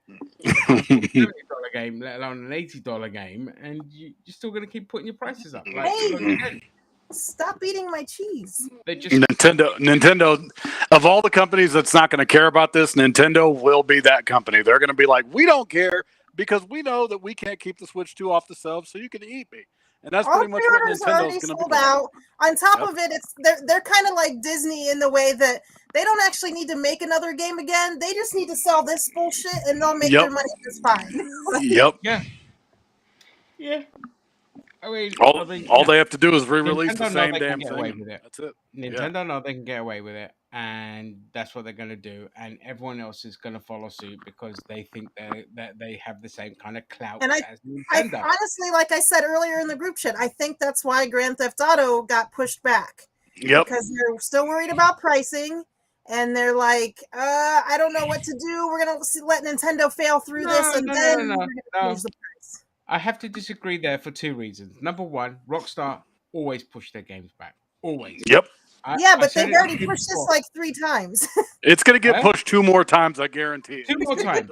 It will Yep. come out in 2027. Yep. That's when it's going to come out. They've done it with every single game since GTA San Andreas.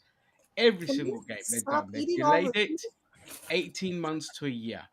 The price has got nothing to do with it because Rockstar, before Nintendo even announced it, said this game is going to be $100. Yep.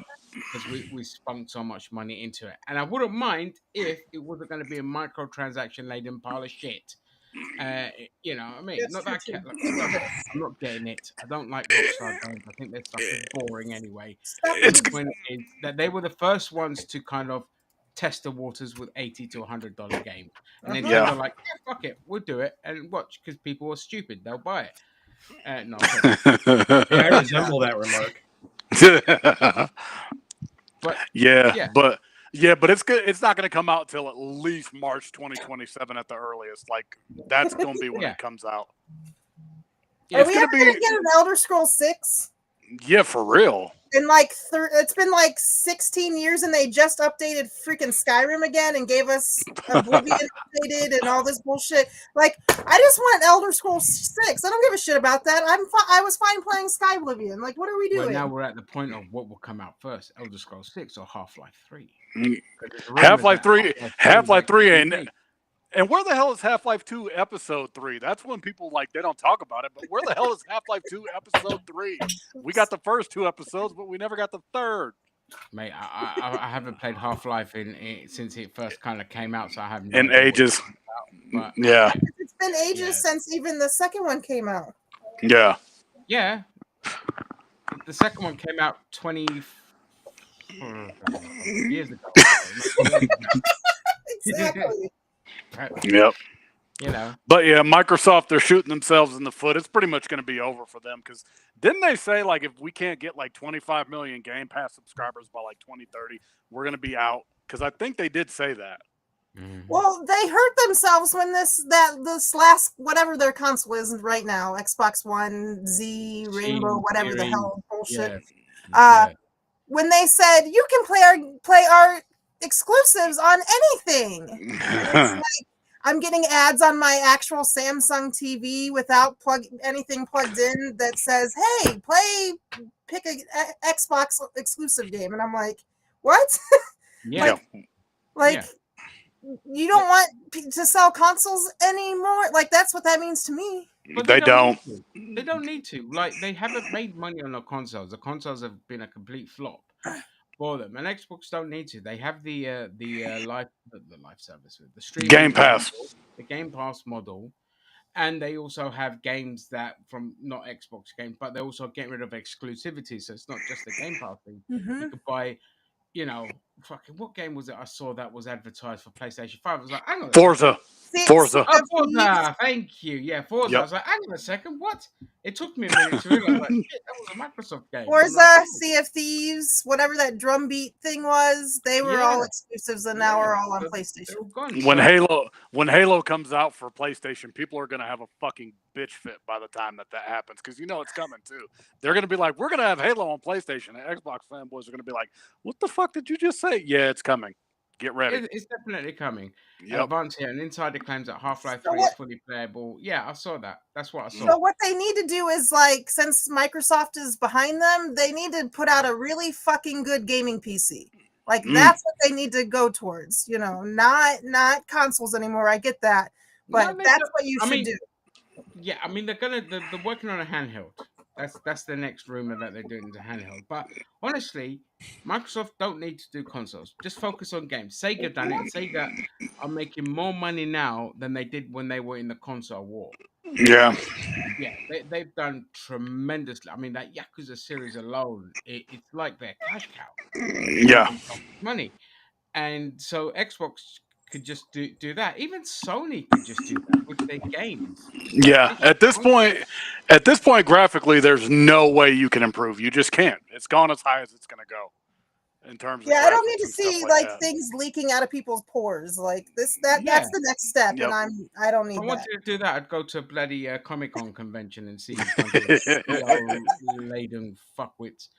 But yeah, I mean, I'm pretty much at the point now where consoles are just dead, and it's going to be like the PC. Like I've bought every PlayStation, and the PlayStation 5. I'm just like, why did I buy this?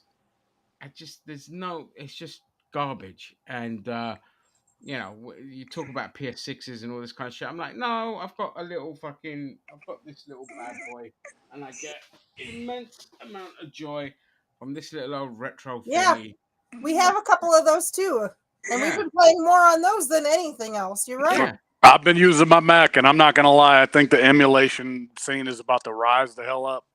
I think we're going retro. Yeah. Yep, we're going to be going retro because a lot of people are like, "Yeah, I'm not getting ready to spend $80 on these games." No, more people are playing classic games that are over 10 years old than they are playing brand new games because they can't fucking stand the new stuff. It's just so every time I see a game advertised on when IGN posts a video of a game, okay, a trailer for a game, and it's always the same shit. It's either going to be zombie survival horror, boring generic first person shooter horror bollocks crap. Fucking Souls-like game or a roguelike game, and it's just like, Or Grand Theft Auto type game, for that matter, too. no, you don't even get those anymore, mate. You Well, don't get yeah. those. You don't. Yeah. You get either roguelike, Souls-like, survival horror, Or Call of Duty. just generic first-person pitch. Now, today I downloaded the demo. I implore everyone, go download the demo of Deliver at All Costs. It's on Steam. I don't know if there's a PlayStation demo or Xbox demo of it because it's coming out on all consoles. Okay. When I first got this, I fell in love with it because it's just absolute chaos. Like, you're a delivery driver, but you can smash into buildings, drive into buildings, run over people. It's brilliant. Go watch. I'll put a trailer of it up actually while we're at it. And, okay, so if you like that, and I gotta do it because I'm a Nintendo girl. That I got to play Donkey Kong Bonanza. The new Donkey Kong for 20 How is it? minutes. Yeah. I cannot wait for it. You just get to break everything. You literally get to smash through the islands. You get to collect things. It's going to be really fun. I was really excited for it, and then obviously all the price stuff happened, and I was just like, well. I got mine, but I could only get the standard. But I did manage to get the Mario Kart for $80. So I'm like, whatever. It is what it is. As long as I got it, that's all I care Yeah, about. that's what matters, right? About consumerism 101, right? We Deliver is hiring. Hurry over to their main office on 13 Farrell Street. I should go there ASAP. Desperately need a job. Oh, come on. Mr. Palmer left the car in reverse. It's really laggy. Is that just me? Yeah, it looks like it's lagging. Oh, god damn it. Yeah. There's a game like that from the Nintendo 64 days. Remember, you had to, I forget what it's called, but they have it on the Nintendo Station, Online emulator. You crashed into a whole bunch of stuff to let the truck through or something. Do you remember that? I don't know why it's laggy. Go play it yourselves. It's probably my fucking internet connection. I'm changing my internet. You remember that game? There was a game. I do. I vaguely remember what you're talking about. I think it was called Destruction Station. Yeah, Destruction World Tour, something like that. Yeah. Yeah, I remember that. That was a great game. But you see what I mean? Like, back then you had those kind of games. We've lost all that innovation, all that different kind of gameplay style. And because the big kind of companies that bought out all those innovative smaller companies, just boxed them into one thing. And we lost the innovation for generic pish like we have right now. Well, I've said every game is this, and that, and that. But then something like Deliver at All Costs comes along. And yeah, I was playing their demo today. I was laughing my head off. It's just like the deliveries you have to do. One of them is you deliver a marlin, that great big fucking swordfish type thing. And you've got to create a crane. So you create the crane for your vehicle, then you can pick it up, put it in the back of your thing, and it's flapping around. You've got to smash into barrels of fish to feed it. Or if it doesn't, it gets really annoyed and it just starts smacking wildly, and you're trying to drive, like, just little things like that. It's such a great fun game, and it's simple. And when it comes out, it's only like going to be £25, which is like a $30 game. Cheap, cheerful, great fun, and that's what we need more of. You know what I mean? You can shove your $80 games up your fucking ass for all I care. I can. Like, I played all of those games that I could play at that Nintendo event, and Yakuza looked great. Cyberpunk looked great. Mario Kart World, where you could just drive wherever the hell you wanted, was awesome. Like, I can't. Like, I'm gonna pay $80 all day long for all the games. Like, Yeah, unfortunately, I'm right there with her because I grew up on Nintendo. I also grew up on Nintendo, so it's like with Nintendo, you're gonna buy it. It's like you got no choice. You're stuck with it. Oh my god, I can't. People are killing me, man. I've only owned, like I said, the GameCube I only got because it's literally on the back of a lorry. I got a great deal on it. And the Switch. I haven't ever owned any other Nintendo. Well, I've still got the original 1990 Game Boy. It still works. I own every single Nintendo, even a Famicom and a Virtual Boy. So You have the Virtual Boy as well. Yes, it makes everyone sick, even me. I play my 3DS with the 3D on for hours, so. You're like a Nintendo's wet dream. You are. You're just like. Uh-huh. Hey, I own I think I'm at 250 stocks shares of Nintendo. Like, I'm all in. That would explain it. That would explain it. Fuck yeah. No, that's good. Fuck it. Yeah. He's like, hey, Yep. listen, I'm part of the board. That's right. She's trying to raise her stocks by talking good about it. Ah. Oh dear. Has Trump damaged your stocks? Mine? The fucking Raytheon one, which is government military shit. The General Dynamics and the Lockheed Martin, because I usually I know it sucks to put money into them, but like it's like smart if you want to actually win at the stock machine. Well, it's the equivalent of putting your money in gold. It's always better. Exactly. They should just move the stock market to Vegas. Went down. Snapchat. I don't know what other dumb things I have, but like the social media ones went up. Those went all the way in the trash, and I'm like, here, let me buy more. Let me buy more. Yep. So soon, once he decides what war he's gonna choose, it'll go back up. I'm not worried.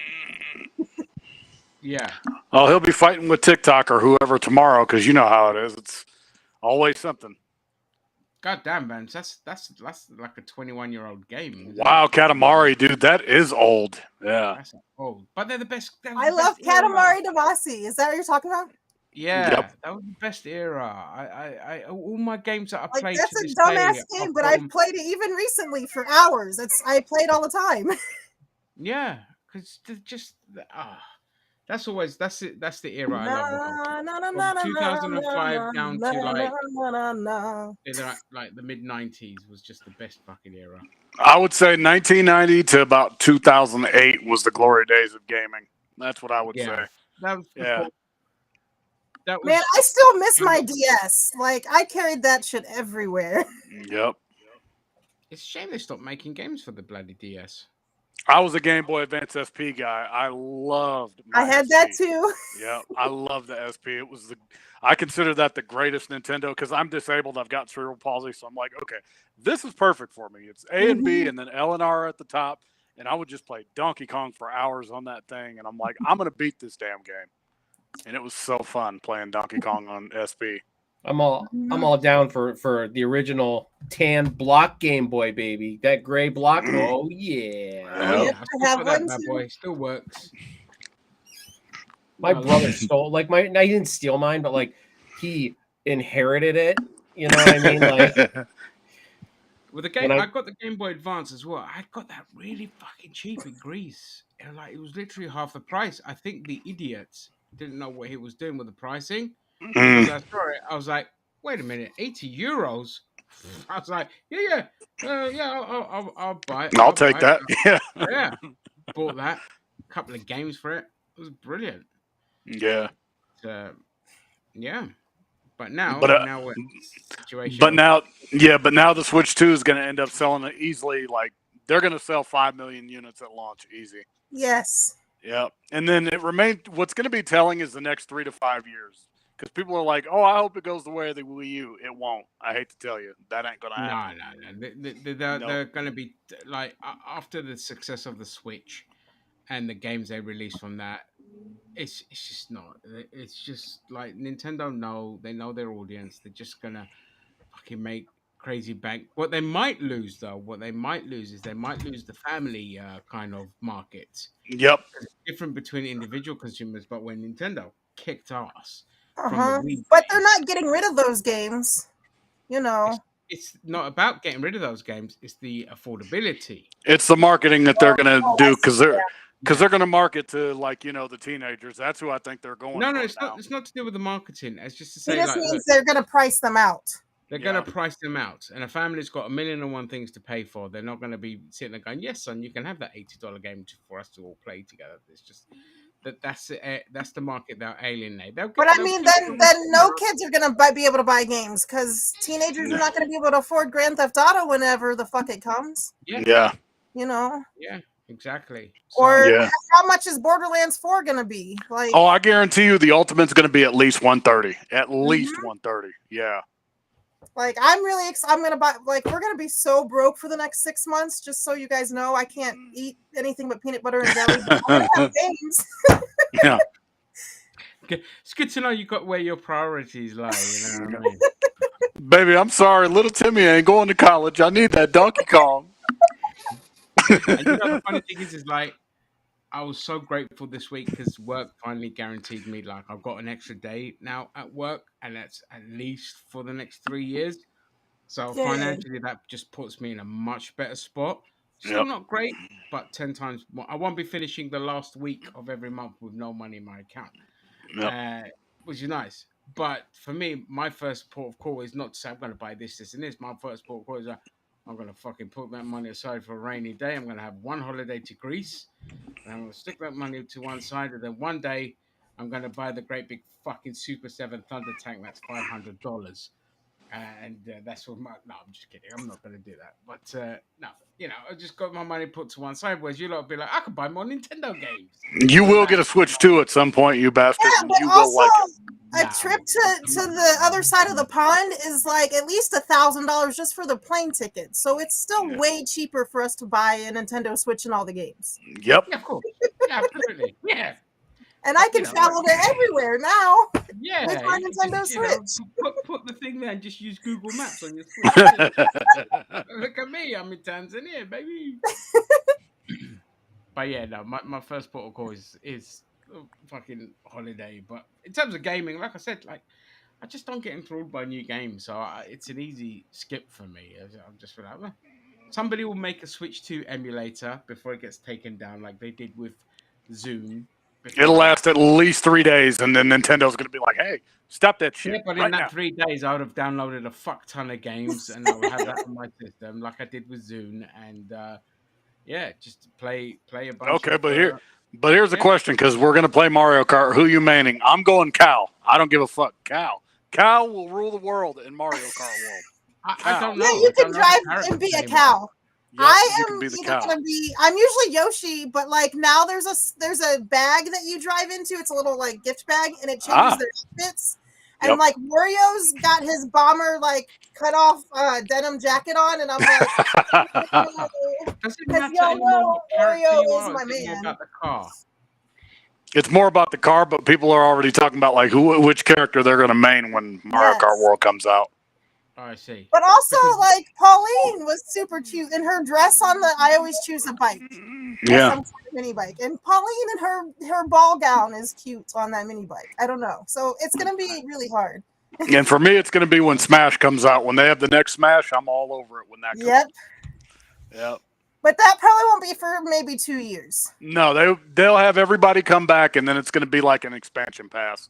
It'll be like, now you'll get 30 extra fighters this time instead of just everybody that you got. It'll be like 200 plus characters in Smash. For $100. Yep.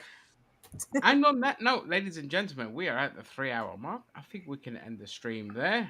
We are quite done licking the ass of Nintendo to our two fan people here. Never. I make more money if you guys buy their shit, so just keep buying it. Oh, there you go. So there's that to consider. So I'm going to keep you broken. Just trying to check and see if there's any more releases before we go. I don't think there is. Okay. Yes. I think they're done for the day. If there's not now, there'll be another couple in the next couple of days for sure. Yeah. Here's this again. This is what I was making. Creation, Winnie. It's gonna go on my door. That's awesome. Where's that gonna go? On my door. It's a wreath. It's gonna go on my door. Twitter. Awesome. WWE releases going on. GTA 6 got delayed. Hulk Hogan's still alive. Logan Paul's still employed. Lord, take us home. We ready. And on that note, we can end the stream We're right ready. there. I want to thank everyone that joined us.